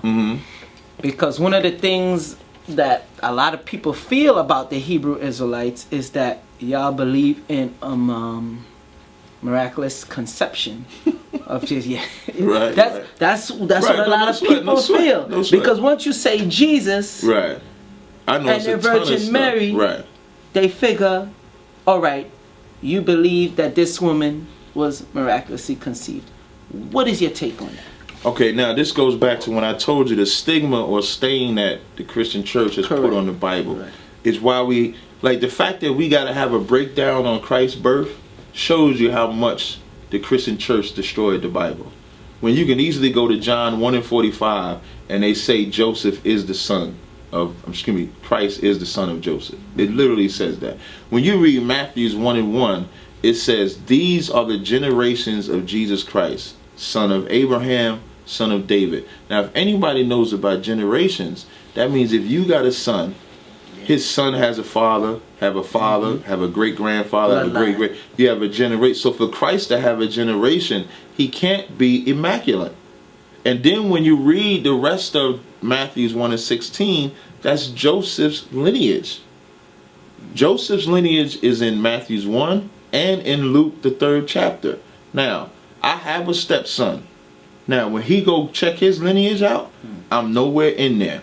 Because his biological father is where his lineage comes from. So if Christ is not, there's a few things wrong with that. If Christ is not Joseph's son, then Christ is not the Savior. Because all throughout the scriptures, Joseph is the only one mentioned from the house of David, which is the most important thing because the king of Israel comes from the house of David. So now Immaculate Conception, that comes from the same pagan customs that existed before. When you go through all throughout history, whether you go through Zeus and Diana, Baal and Ishtar, or Astarte, or whatever acronym they want, Ashtaroth, or when you look at all the Canaanite goddesses and gods, or even the Babylonian gods with Osiris and what's Horus's wife, mother that built the rod? Whose rod she put together? Isis. Like, even now I even cut that. Even the fact that she had to resurrect the penis and hop on it to bring forth Horus, even that tells you that even they know that you need a man's penis. Now, mind that theirs was a dead one. All right, I get where you're coming from. Even though theirs was a dead penis, right, even they know that you need sperm to produce a child. You understand? It's only because of the pagan worship that they look at it like that. But there's no way in the hell. Like, that's a homosexual doctrine. To say, and let me tell you why they say, the reason why I say homosexual doctrine. If to say that Mary didn't have that Christ didn't have a father, is to diminish you and to diminish me. The male energy. That's correct. To diminish the male from the father from being the most, from getting away from the father being the most important thing in a man's life. And that's what they did when they removed Joseph out the equation and made Mary the idol. So that black woman is God, or the woman is God worship, is not even new. It goes all the way back to Babylon. They always promoted a man. So it's recycled. Yeah, it's just recycled mumbo jumbo garbage. Like I said, you can go Matthews 1:1. You can go through Luke the 3rd chapter. You can go Romans 1:3, where it says this is the flesh. And then Christ Out of his own mouth, Revelations 22:16, it says, I am the root and offspring of David. When you read Luke, the first chapter, the angel told Mary that he shall sit on the throne of he shall sit on the throne of his father David. Now, a lot of them don't mention that. That's correct. So now, if he's sitting on the throne of his father David, are you going to tell me David God now? I get what you say, right? So it just don't make no sense. And of course, they believe that God and or the Most High and Christ are the same. Right. You know, that's where that whole Holy Trinity nonsense come from. Which even that's a lie. You have a father, you have a son. They're just not the same. It's inhumanly possible for them to be the same. When Christ sits on the right hand of his father. When Stephen was getting stoned in Acts the 7 to 55. Right, Acts the 7th chapter, when Stephen was getting stoned and he looked up to heaven, he said, I see the Son of God sitting on the right hand of the Father. So now if they're the same, that's the ugliest being on the planet. All right, real quick, being that you said that, he trying to get well, you go in there. real quick, being that you said that, because you're bringing up lineage now. Right, which is very important. With the Passover, you said our people are welcome. And when you say our people, you're not just talking about Hebrew Israelites. You say the Muslims could come, correct? Right. But when I'm saying Muslim, I ain't talking about an Arab. Right. I'm talking about a black person. That's what I want to get into. No because sweat. Some people have, I saw, I can't remember what video I saw, and I believe it was Shaka Upmost, and if I'm not mistaken, it's this brother here, and he was saying, why do you have a white man in your camp? Why do you have a white man in your camp? And then when you cleared up that the brother is Puerto Rican, he said, well, but basically the whole argument is now, don't give me that bullshit about Puerto Ricans are part of us. Right. Or Hispanics in general. Are part of it. Could you clear that up? But how do they fit into the Passover? And when I say they, I'm not just talking about Puerto Rico. I'm talking about Hispanics dealing with the 12 tribe chart.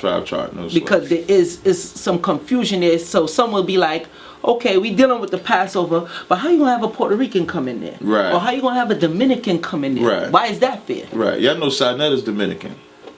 Oh yeah? See, I ain't even know that. It's just because color don't matter. Like that's like, your skin tone don't make you. You know, your skin tone just don't make you who you are. Right. Your nationality does. And again, the reason why they won't accept Puerto Ricans but they'll accept Africans is because people make things personal. I didn't personally say I want to accept Mexicans. Not that I have an issue, ever had an issue with Mexicans. I accept who the Lord said the Israelites are. That 12 tribe breakdown is what the Lord said it was. And when you go throughout history, the Taino Indians, which is where the original name of the Puerto Ricans are, Puerto Rican itself was named because it was a rich port. That's why they came up with the term Puerto Rico. And they are considered the Ephraimites. That's correct. They're from the tribe of Ephraim. Now, those are the Taino Indians when you go throughout history. Now, when you go into the scriptures and you go to 2nd Ezra, the 13th chapter, and about the 45th verse, you'll see that the tribe, the northern kingdom, or the 10 tribes, or the 9.5 tribes that was taken away captive by the Assyrian Empire, they came to America first. They called it Arsareth. So you had those tribes living over here for years, for hundreds of years, 1,000 years, or whatever. So they was already here. Over here, the proof is when you get a couple of books, Lost Tribes and Promised Lands, Black Indians, there's tons of books that you can get where you can see the Mexicans keeping the Israelite culture, the Gadites speaking Hebrew. And they had fringes. They still have fringes. The Gadites still rock fringes. We got Gadites in our camp. The Taino Indians have fringes too and rock those things. The same exact things. They carried the same culture, spoke Hebrew. When you get the book Lost Tribes and Promised Lands, it tells you they knew they was Israelites.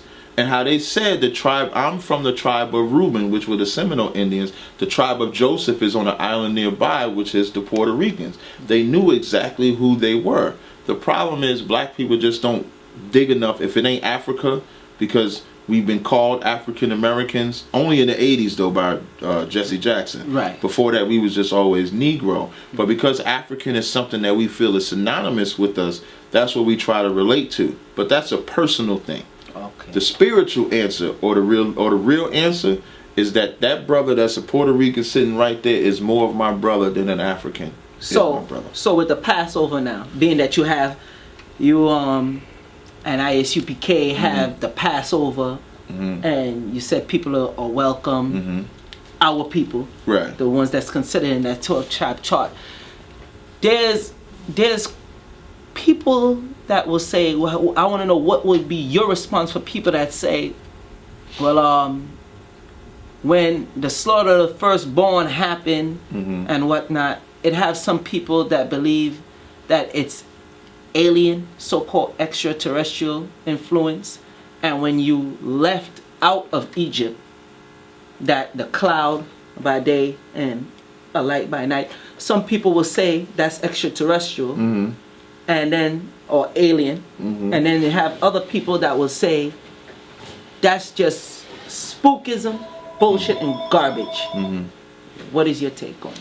Well, if anybody knows anything about the Bible, what they call UFOs today, we would call IFOs. UFO would be unidentified. We call them IFOs, identified flying objects. When you talk about the cloud that guided them out of Israel, that's a chariot, what we would call a chariot. When Elijah got taken up and the chariot came and took him. When Enoch was translated, it took him. When Christ was translated or taken up, it was a chariot. In Ezekiel, Zechariah, he said, I saw a wheel inside of a wheel. In Ezekiel, he talks about how he saw the wheel and he saw the crystal shaped like that. And the so-called white man knows, what do you think all these ships look like? All this, when they make their movies and stuff like that, they design their that's correct. When they design their aircrafts like that, they design it based on what the Bible says. So it's alien to someone that don't know what it is, which alien is just like foreign or unknown. Right. But to us, it's not unknown. We've seen chariots. I've personally seen chariots before in the sky. So it's not something that's uncommon. It's just uncommon to those that don't believe. And them same cats that don't believe it want me to believe in all kind of Egyptian nonsense, and stuff like that. But in our records, it shows you how they were carried out. So, okay, the Passover that's coming up now. Hold on, brother. You said I want to go back. You said you actually saw chariots in the sky. That's correct. Was there anybody with you that how did these chariots look? Were they being led by people, or was these chariots with the horses? Okay, when I'm thinking chariot, when you're saying chariot, it's something on the earth. Yeah, exactly. So we have to clarify that. I hate to assume that everybody. Like Santa Claus we ain't talking about that. We're not talking about that. But we talking about break it down to the audience. Don't sweat. When we say a chariot, it could be what I saw was 3 formations. You saw it too, right? Tazaryach, you went. Oh yeah, you missed it. When we did the cookout last year, right? It was about 9 of us outside, and when we looked up in the sky, we saw 3 ships in the sky, and they were leaving the area that we was at. And I couldn't describe them literally, other than to tell you that it was just like 3 lights that was moving in the same direction and in the same unison, and then they flew out of my sight. Period. I couldn't describe it too literal because it was far away. It was right. And now, so that was one of the first times that I've seen other ones, but that's the last one that I saw. And I saw that last year. So yes, we saw chariots. Chariots are here. When you see earthquakes happen, I guarantee you can find a chariot in the vicinity making sure that earthquake happened. All right. When you see that, what's that, tsunami? Yeah, I did a lecture. I showed it had UFOs flying all through that thing. Yeah, when you see them tsunamis and stuff like that, like Ecclesiasticus, the 39th chapter, says that there are spirits that are created for vengeance. Fire, hail, winds, all that stuff is the Lord causing destruction on this place.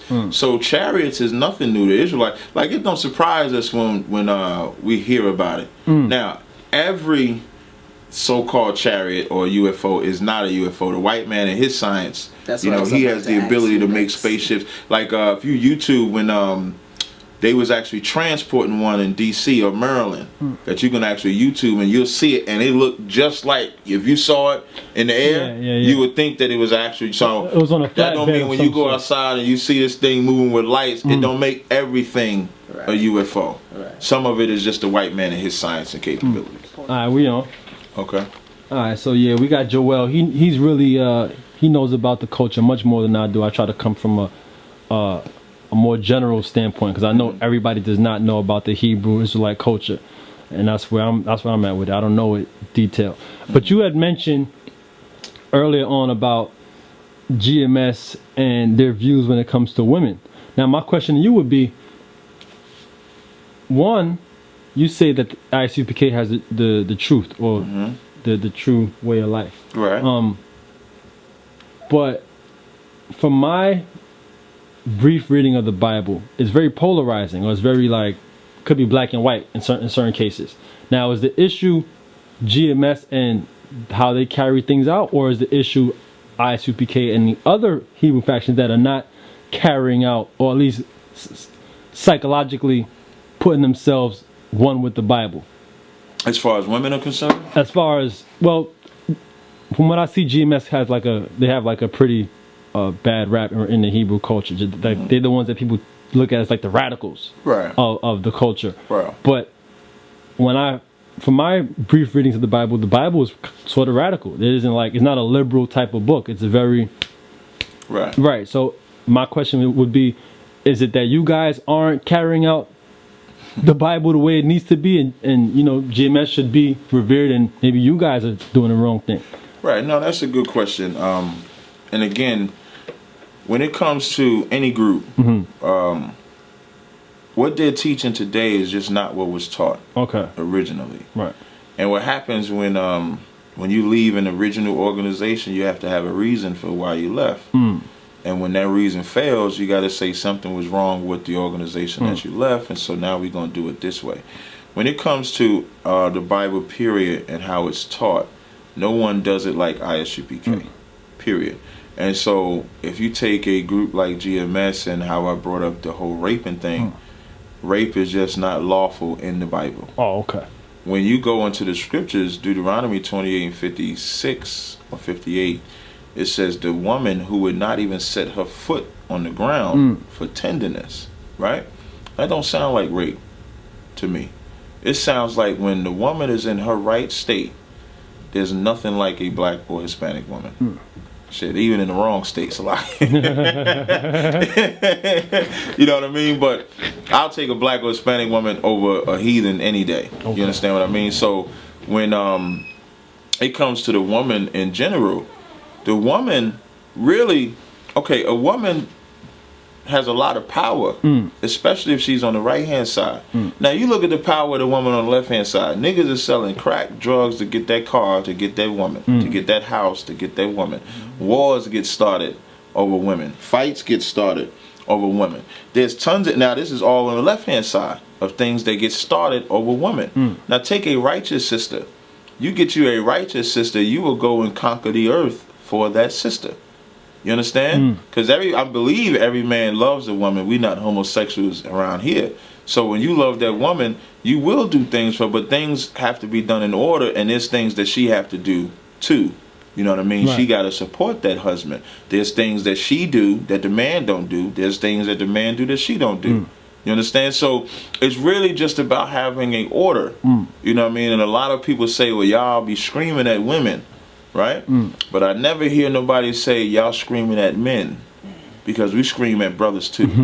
You know what I mean? We tell brothers, stop killing each other. Brothers, stop selling drugs. And at the same time, woman, cover your behind up. The problem is, because she's been allowed to uncover her behind, it sounds strange when you say cover your behind up.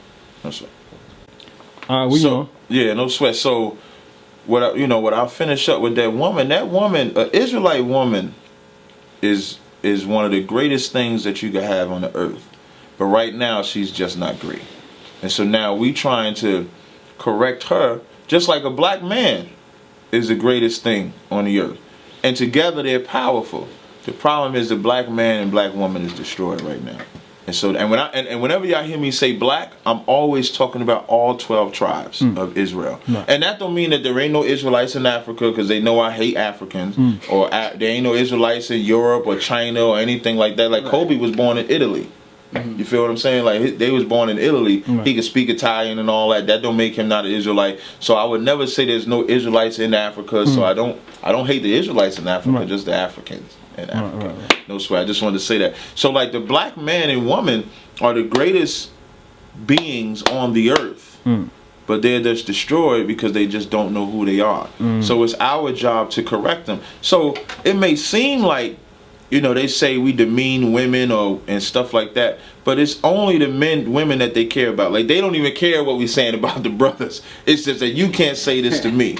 Whereas black women need more correction than the brothers. Because at least brothers are more reasonable when you correct them a little bit. Whereas women, you correct them, they still don't want to hear it. They still want to be able to do whatever it is that they want to do because that's what they've been provided in America. So we love women. Like, brothers in our school have multiple wives. We don't have a problem with women at all. Now stop right there.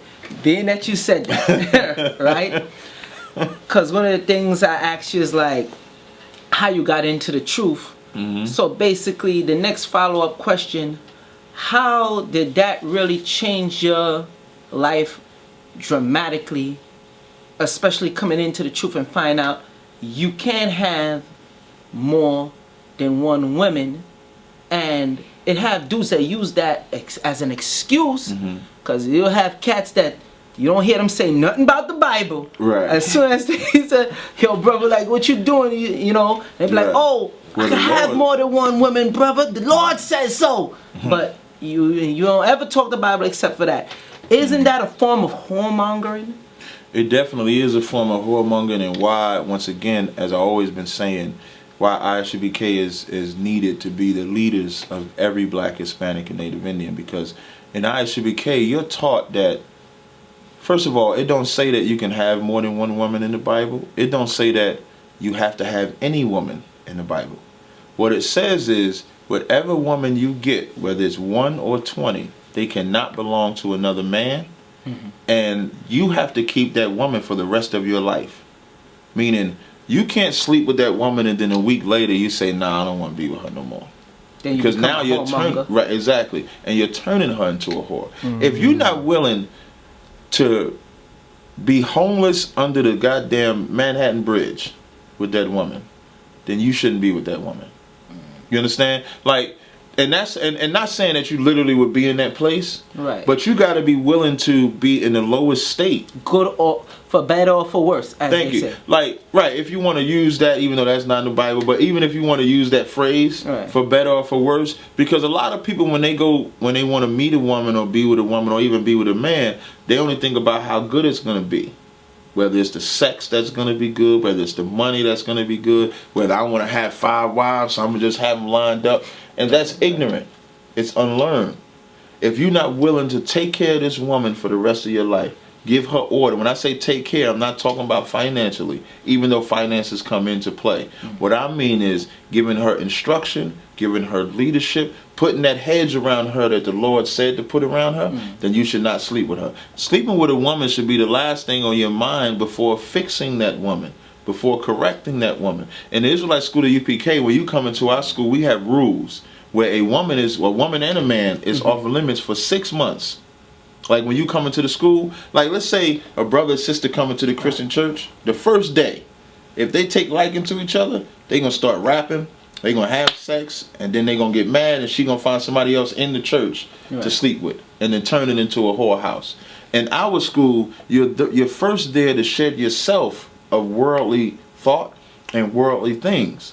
So that woman is off limits for 6 months. That brother is off limits for 6 months. After 6 months, if you have an interest in that brother or an interest in that sister, you go to the head of the school and you ask for permission to talk to that brother or talk to that sister. And for the next 6 months, you can talk to that sister or that brother. No touching. So if you want to stay up on the phone with them till 6 o'clock in the morning, that's fine. If y'all want to go to a movie, that's fine. But there's no physical interaction, because now what you're doing is just conversating to see if this is someone you want to spend the rest of your life with. Building the bond. That's correct. Because what happens if you decide you don't? If you had the physical part, now you're tied to this man or this woman for the rest of your life. What that does is it protects the brother, the sister, and keeps the integrity of the school to where our place doesn't become a whorehouse. So that way they can't say it's a place to hook up. That's correct. And then after that year, then you go back to the head of the school, and then if y'all agree to get married, you agree to get married. which is just like a ceremony, not a wedding or anything like that. You just come before the school. There's a little ceremony, have a little party. You go, you consummate, which is sexual intercourse, and then now that's your woman. So how do women? Because I don't know if you ever heard women say this, but haven't there been jealousy and because I hear how you said the rule work. Right. So okay, you have this one wife. All right, you went through that. That's your first wife. So let's Now say here you're comes the able second to one. afford. Is the same process going to deal with the second one? Go through Okay. it as the second one, and wouldn't that cause a jealousy? No sweat. Now, the first thing you said, I just want to touch when you say afford. Afford is like, okay, you getting another wife. Afford is, that's not really a good word, only because the man is going to control anything that happens between any of the wives. If a man is making $2 an hour at his job, and his wife is making $60,000, he's still the boss. He's still in charge of all of the wives. There is no, like, it's not based on, like, the man being in charge of getting another wife is not based on a financial status. Now, at the same time, you should be wise enough to know whether you can deal with more than one wife or anything like that. Like, you shouldn't be out there taking on any responsibilities that you can't take on, whether it be financially, physically, responsibly, or anything. You should be wise. Like, taking on a wife should be, you should treat it as one of the most important things that you're ever going to do, because you got to be responsible for this woman. Right. She got to be responsible for you. You got to be able to give her guidance, wisdom, understand. You got to be able to do all these things for this woman. And if you're not ready or prepared to do that, then you should not do that. Now, when it comes to the jealousy part, you know, woman is like night and day. You know what I mean? Some days she may be jealous, some days she may not. But you can't let that dictate what you do. No, but how do they teach them? Like, say a woman is now getting into not just ISUPK, understand, but right. just the Hebrew faith. What a woman has to understand is that you're not married to his wives. You're only married to him. So it's not like if you got 3 wives, that them 3 got to sit down somewhere and huddle up. Like, okay, you're going to get them on Tuesday. I'm going to get them on Wednesday. We're going to get them on It don't work Thursday. Then that we're way. going to let them rest. The man dictates that.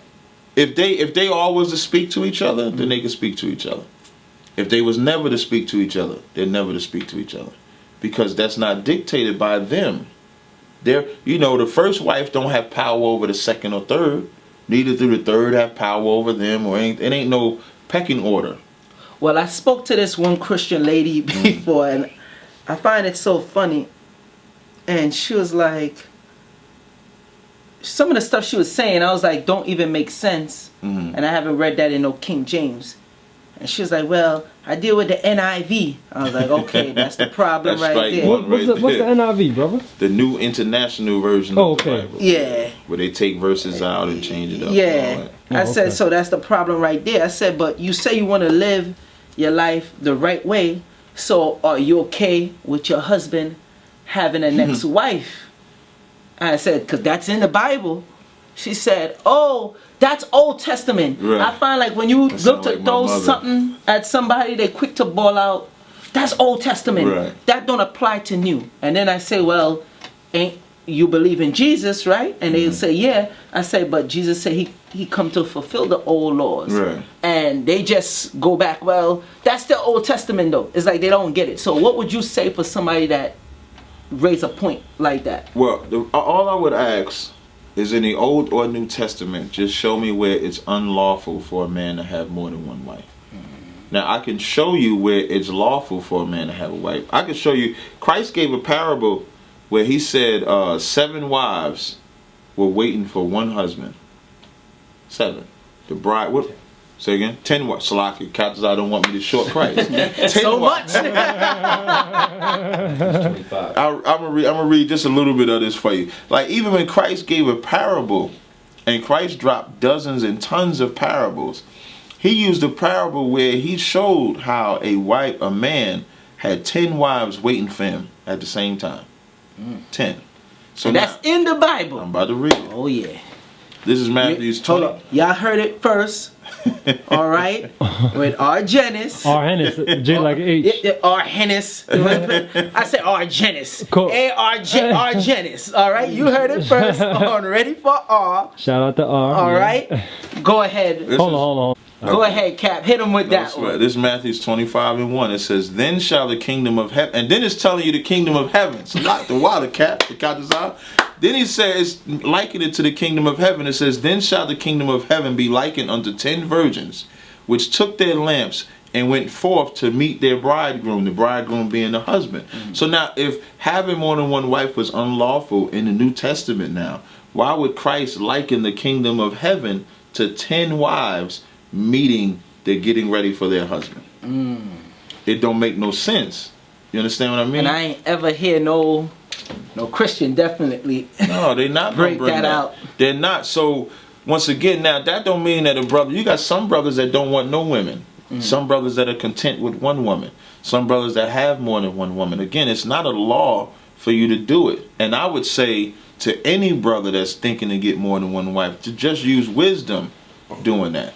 You know, coming to Israelite School UPK will counsel you on whether you should have one wife first and then get more. Because once again, you have to be mentally prepared to deal with what comes with a wife. Like when you look at it today, everybody is already having sex with everybody already. Right. So when you come into the truth, you should make the wife that you get more than just sex. When you think about it, sex is easy. You stick it in, stick it out, stick it in, stick it out. You ejaculate, the woman does the feelings, ooh, ooh, ah, ah. Now, once the sex is over, then what do you have? Right, what's the foundation? Right, exactly. So you should have more than just your values with your woman and the value that a woman should have with her body and with the man that she let inside her should be more than just a physical interaction which you can get from any nigga in the street. So when you say with the teachings now, is it up to the man? Because I know there's a dress code, because I heard from a lot of people that have entered the truth. They said they see the brothers, they see the ladies, and the first thing they think was Muslim. And then as they got to learn that the Quran is actually some books out of the Bible, and they show where Moses said, well, no, in the Quran that they say listen, don't forget the teaching of Moses, right, and the different stuff. So they said they started going into that. So with that dress code, the question basically is, do you, as the husband, demand that they keep their face covered? No. Let me just say one thing though first. There ain't no books in the Quran that's from the Bible. The Quran is toilet paper.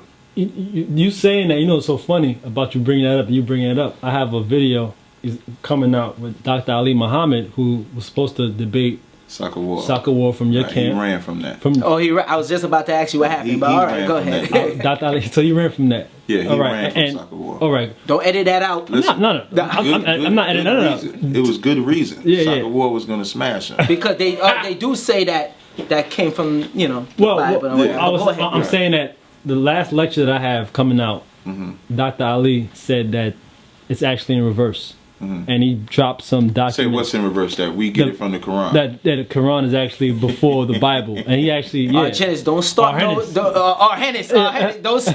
don't start no beef, man. No, listen, not because I think if they have information, right, and you know, it's brothers like me that don't know, maybe other people that want to know, we should have the opportunity to know that. So So if a debate has to come, you know, or if you know, you said that Ali ran from it last time, so maybe it won't happen.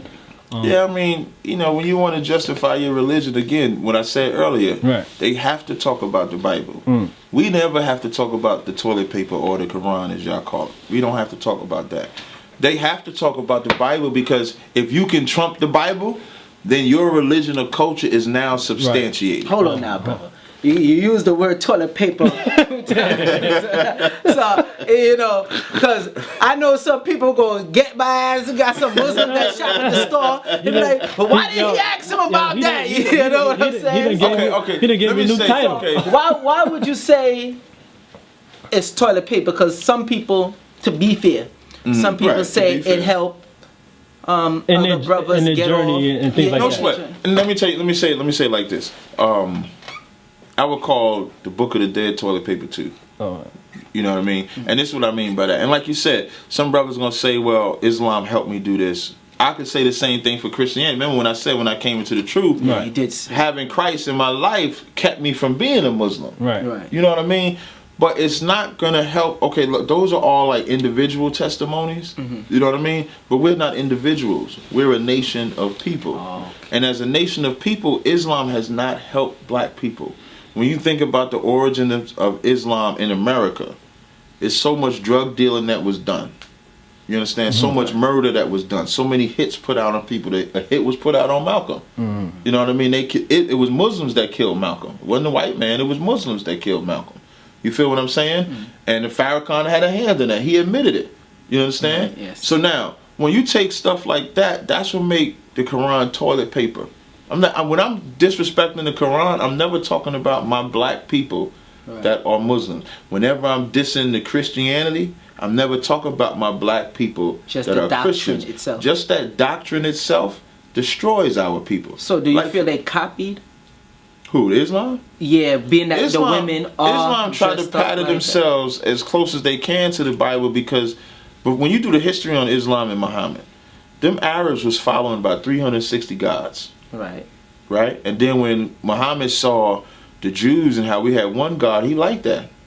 So he did the same thing Constantine and them did.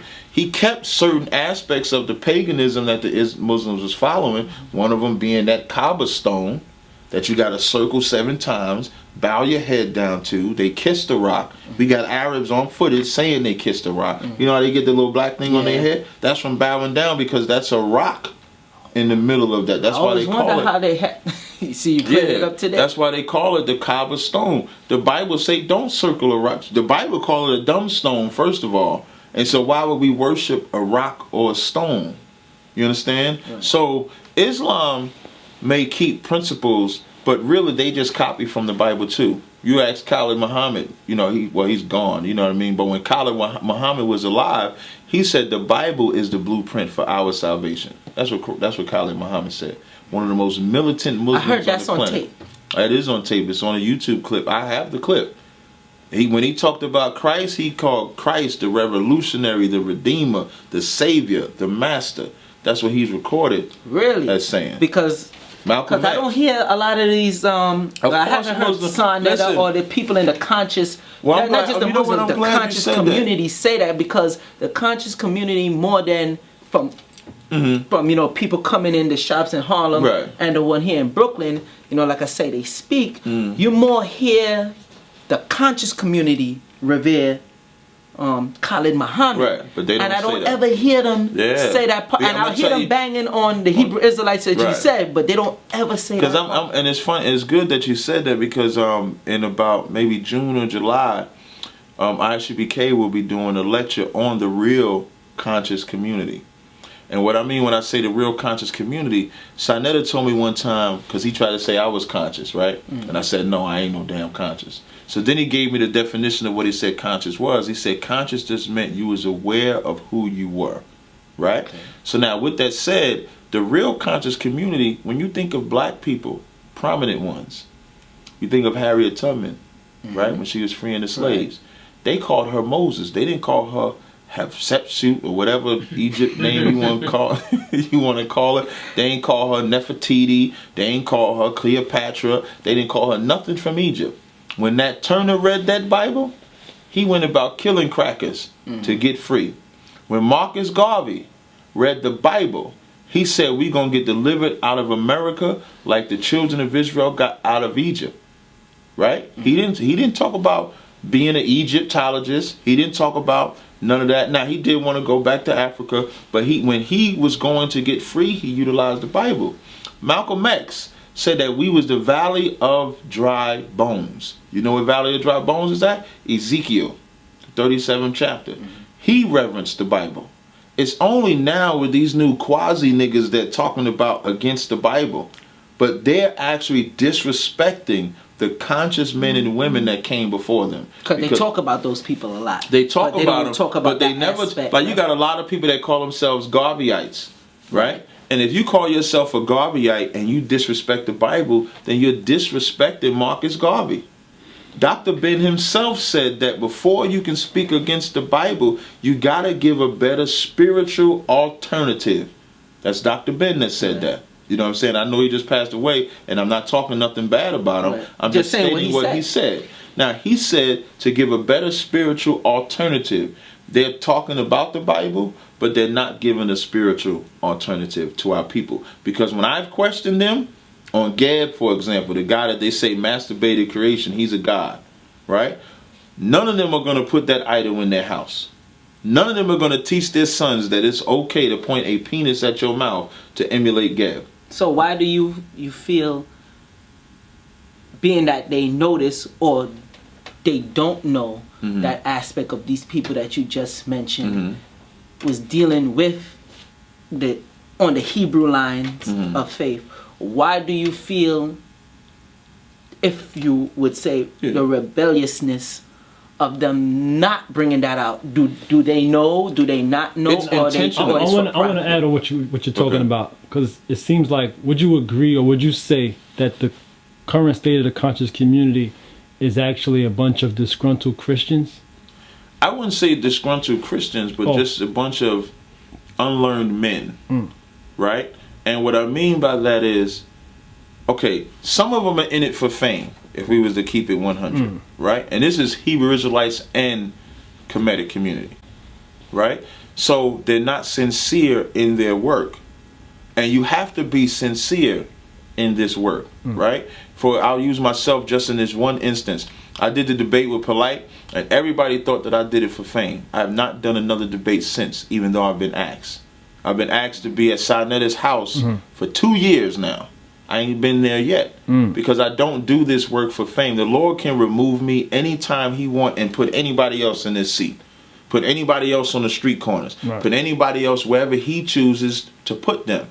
You have to have a sincere care for your people. And if you have a sincere care for your people, if you want to go against Islam, that's fine. But give them an alternative. A real spiritual alternative. If you want to go against the Bible, that's fine. But give them a spiritual alternative and not something that you created for your own. Everybody talk about ancestors. I always hear that word. Ancestors, ancestors, ancestors. But the only people that really go into their ancestors and their lifestyle are Israelites. We the only ones wear our fringes, our border of blue, because that's what the Bible say. We wear our studs. We keep the laws, we keep the feast days, we do all of these things because that's what our book says to do. Nobody else is keeping their customs. I don't see nobody rocking Anubis head, right? Because they was doing that back in the day. They got statues erected to them. Right. I don't see nobody rocking the Pharaoh hat or none of that. I don't see nobody on the corner wearing none of that. The closest that you get is that Cat Shaka. He's the only one that, whether you knock him or not, and I knock him, right? Make sure you clear that. But he goes into it. He wears that weave on his head, on the side of his head. He rocks that weave, you know what I'm saying? And he wears all that Egyptian, because I'm actually giving him a sort of prop. Right, because he's living it and showing. Right, he's not just talking about the culture. Actually, now even though I think it's wrong what he's doing. Yeah. But he's the only one I could say goes into Egyptian culture. Right. Nobody else is going into the Egyptian culture. But they tearing down the Hebrew Israelites. Now, when you tear down the Hebrew Israelites, what you're subconsciously doing is tearing down those great black men and women that I just named.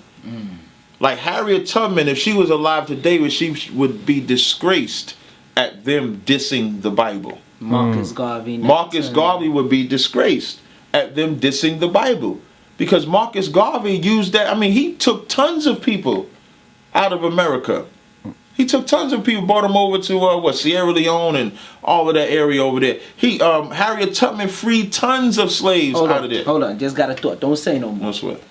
So basically, that's the next lecture coming up then. Yeah, that is the next lecture. Yeah, that's the next lecture we got coming up. It'll probably be around June or July. Y'all know more once we get out of the Passover, which is, on our plate right now. But the next lecture that we're doing, maybe you'll let us have it here or something like that. We worked something out. That's saying, sucker, you better let us have it here. Maybe. Of course you can have it here. You know it's what I mean? not a problem. We'll work something out, but that's the next thing we want to do, because those men and women were the start of us coming into the truth. Right. Now, for Harriet Tubman to use the Bible to free the slaves, for Marcus Garvey, and then you just seen it elevate.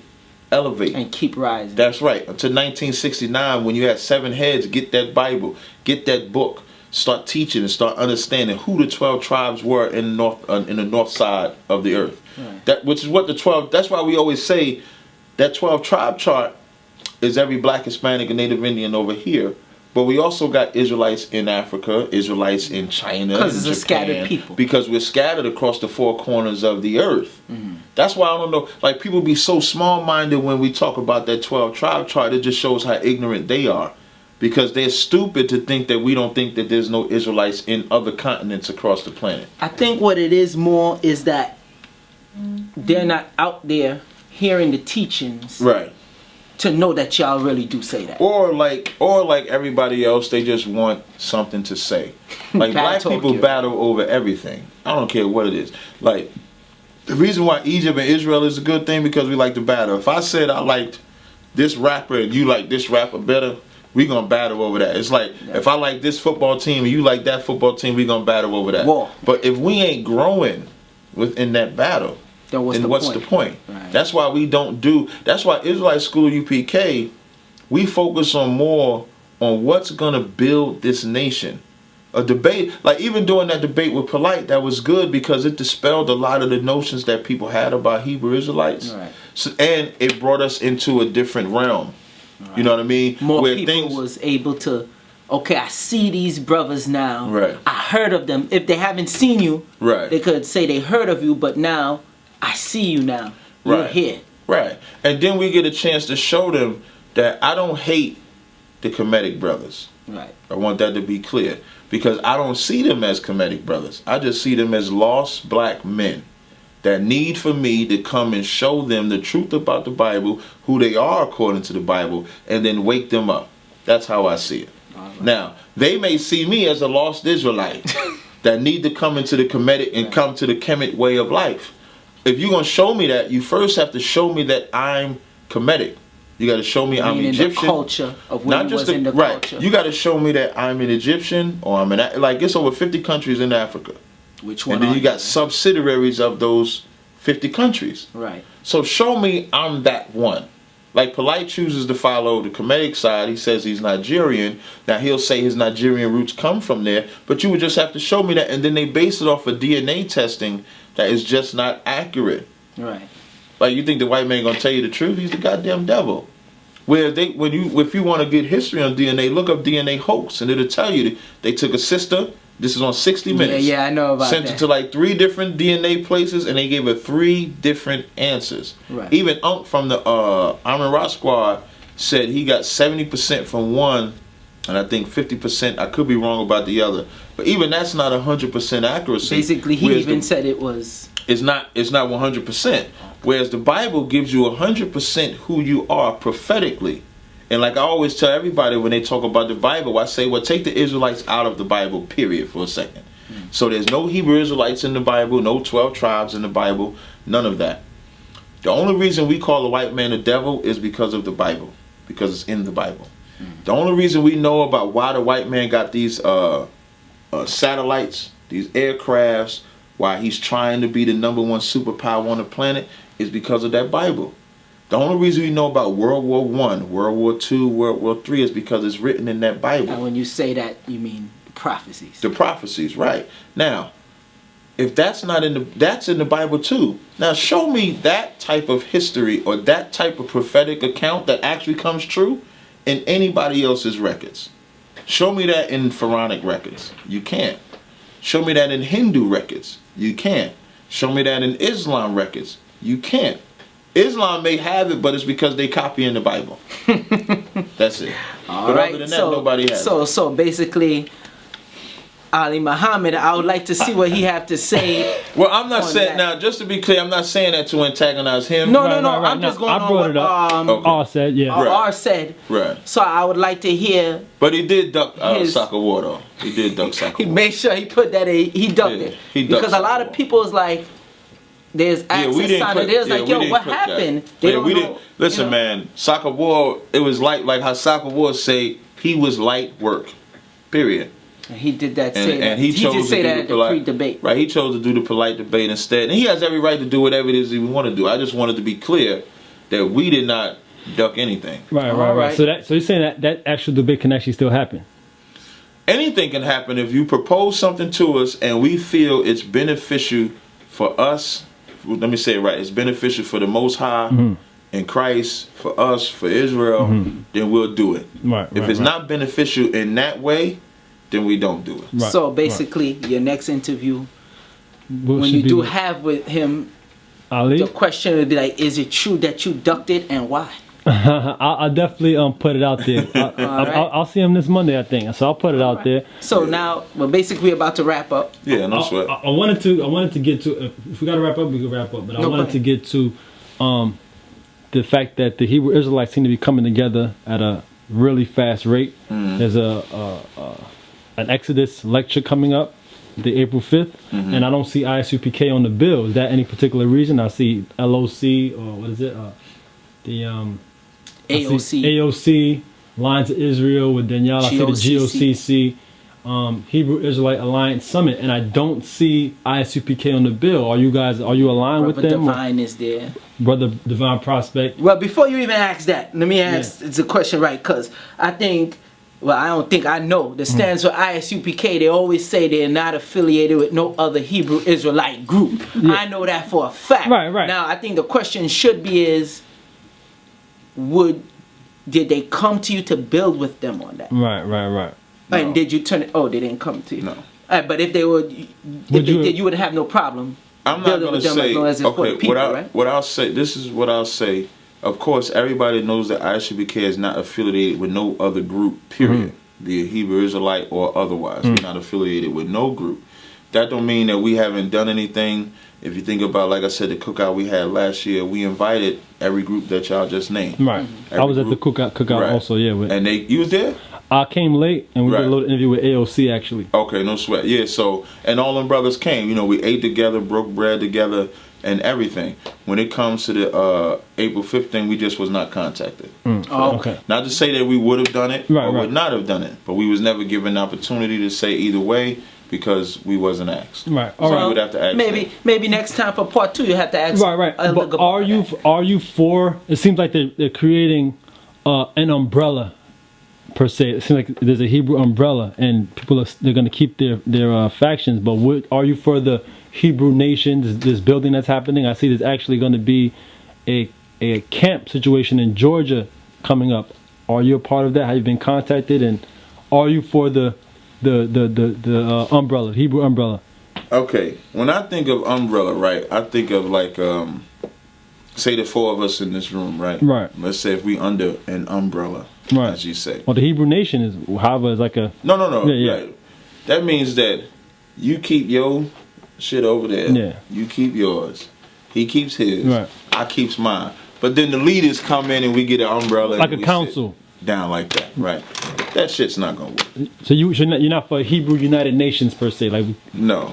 A united Hebrew okay. United Nation? Well, from my perspective, Yeah, No, I understand. Right. Yeah, I understand. They're coming exactly what you're together saying. and right. But when you think of United Nations, Mhm. those are all different nations. Right. Meaning, you got America, you got Russia, Poland, you got all different nations Hold together. on. All right. Hold on, Cap. Not to cut you off, No sweat. but I just got to bring it out. Yeah.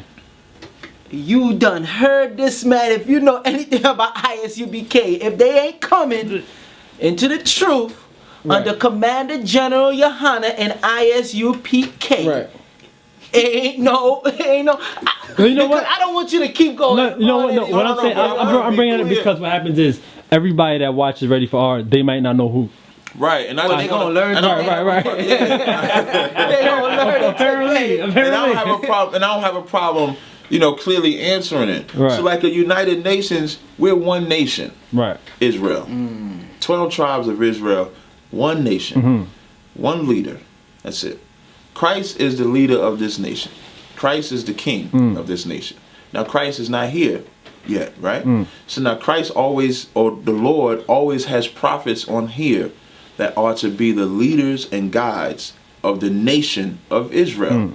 He had Moses at one point. Now what did they say to Moses? The prophets in the book, the brothers in the book of Numbers came to Moses and said, you taking on too much. You got to split it up. And the Lord was not with that, because the Lord was fine with having one leader, Moses, be the voice and trickle it down. Now, what the Lord did have Moses do was have captains of 50, captains of 1,000, officers, which is what we have in the Israelite school. The reason why we have captains of this and generals of this and officers of this is because that's what Moses created, and we keep that tradition. Now, everybody should be in the Israelite school of UPK under command and General Yohana, because that's the way the Lord wants it to be. He don't want no fucking, excuse my land, he don't want no damn United Nations. That is nonsense. United Nations, you know what that would do? That will keep us divided. Because the same four of us that sit together, now what happens when we disagree? You'll be able to say, well, I'm going to take my men, we're going to do it my way, he going to do it his way, his way, mine my way. Now imagine if you got one order. Now, you can only do what the man above you tells you that you can do. That's it. The Lord say, let all things be done in decency and order, and that he's not the author of confusion. Period. And it's confusion to have and I'm using four because it's the four of us in here. It's confusion to have four different factions doing four different things to supposedly get the same goal. You should have one faction, one leader. And General Yohana has that helm not because he's General Yohana or because he's somebody I like. He has that helm because everybody left, he stayed. So he's the highest ranking man in all of Israel. Period. If you don't like it, so be it. Kick rocks. Now, and then that's why a lot of people, I just want to address, I know you want to close up, but I want to address something personally. Because somebody told me that I was Kemetic now.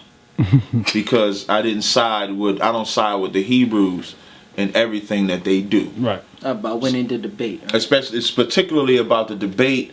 I should have sided with the Hebrews. Right. You should be biased. Right. Thank you. I should be biased. Now, here's what I want to say in regards to that. GMS teaches that you should rape women. Now, because they're Hebrews, should I be unbiased and side with them on that? Hell no. But my thing is this, in regards to that, does it say in the Bible that you can rape women? No. So they just want to rape women. They just want to rape. That's it. When the Bible say in Deuteronomy 22, when it say lay hold on a woman, it's no different than when I say I'm going to holler at these broads out here, I'm going to catch a few chicks or something. Like, it's just the way black folk talk. Okay, so it's a misconception. It's a misunderstanding, actually. Nothing. Go ahead. In the sexual act, a woman want to be ravished. Right. Which is what it say when you read the book of Proverbs, when you read the book of Solomon, when he was talking with his wives. They want to be ravished. They just don't want to be forced to do it. Right. You shouldn't have to force a woman. Period. Yeah. So there's also groups that say you can be with white women. Now, should I be unbiased so that I can agree with them because they're Hebrew Israelites? There's people that have white people that they say can be saved. Now, should I be unbiased and agree with that? We have to stop being emotional in this. We should be able to give. Now, people have issues with us saying we home with the truth. Right. Now, we Hebrew Israelites too. They should be unbiased and agree with us and get their behinds up in this school. But they don't. So we don't get mad at them. So just don't get mad at us. Everybody need to be under command of General Yohana Israelite School of UPK. It's the only thing that's going to work. All right. I do want to ask one more thing, though. In regards to what you guys are doing, do you guys show that you actually have the remedy, or is it just more about conversation? Like if I were to, let's say, go to the ISUPK School of Israelite School of UPK, would I see your physical substance? Like, would you have something of validity? Like I see right now, Brother Polite is catching a lot of controversy because he's promoting the fact that we should have money, and maybe the way he's doing it, people are hating on him. But do you guys have land? Do you guys have plans to really come up, or is it Well, we do have plans to do stuff like that. right? As Right. far as getting land and businesses, like everybody knows we're 501c3, so we actually get food that we distribute out to people that don't have food. We have drug programs, like in New York, which we're working on getting a building. We'll have a building soon. We'll have those same programs up here. But in Philly and DC and Baltimore, we have those programs that exist right now. Okay. So we do have those things, and they're coming on the horizon. But more important than money or anything else is brotherhood, which Right. we don't have. The most, like, we could have all the money in the world. I see cats with money. Like, I see Whitney Houston with money, and she died a junkie. Michael Jackson too, a junkie. You know what I mean? So I've seen money not help fix black people, and I've seen no money help. I've seen no money help black people. You know what I mean? So it's all about brotherhood first. If we don't have brotherhood, it don't matter. You gotta have That's a the most value important system that you guys That's can correct. agree We on. gotta have a moral compass. Right. That's what black folk need. We don't need money. How do I know drug dealers make millions of dollars a year That's a off the good ghetto? point. The Christian church made $420 billion since 1980. I guarantee you Creflo Dollar get that G650 plane. Oh, he getting that. He getting that plane. All right, we got Here we go. All right, no sweat. Yeah. One last thing before I go. Remember April 2nd, we got the Passover, 2116 Adam Clayton Bow Boulevard at the Alhambra Ballroom. That's for every black person on the earth, every Hispanic person on the earth, every Native Indian on the earth, regardless of what you believe in, because we'll get you right. We'll correct you. We got a lecture coming up about June or July. We got a radio station with Commander General Yohana on our website, ISUPK.com. He'll actually be broadcasting soon in New York after the Passover on Mondays as well. We got a Israelite Vibes Thursday radio show on Power 101.5 in New York. It broadcasts in Jamaica, Florida, North Carolina. That's also on our website. We got a radio show in Syracuse with Officer Tazaryach. We also have a radio show in Philly with General Hazayan. All of this information can be found on our website, www.isupk.com. We also have classes in Harlem on 2 West 115th Street every Tuesday and Thursday from 7 p.m. to 9 p.m. And as always, I give all praises to the Most High Yahweh and His Son Yahweh Shai. All right, y'all heard it here first. We're ready With for our all. Hennis, I call him our Genis, but our Hennis on Ready for All. AKA R. Or just about to say, AKA R. So we want to thank Captain Tazaryach, ISUPK, for Officer Tazaryach. and Officer Tazaryach. Tazaryach for coming here at Nicholas. We want to thank R for doing it here at Nicholas. 570 Fulton. That's right, 570 Fulton Street, and don't forget the one in Harlem. And hopefully we'll end up having the lecture that he talked about here at Nicholas. Yes, sir. Y'all have a good one. All right. Peace.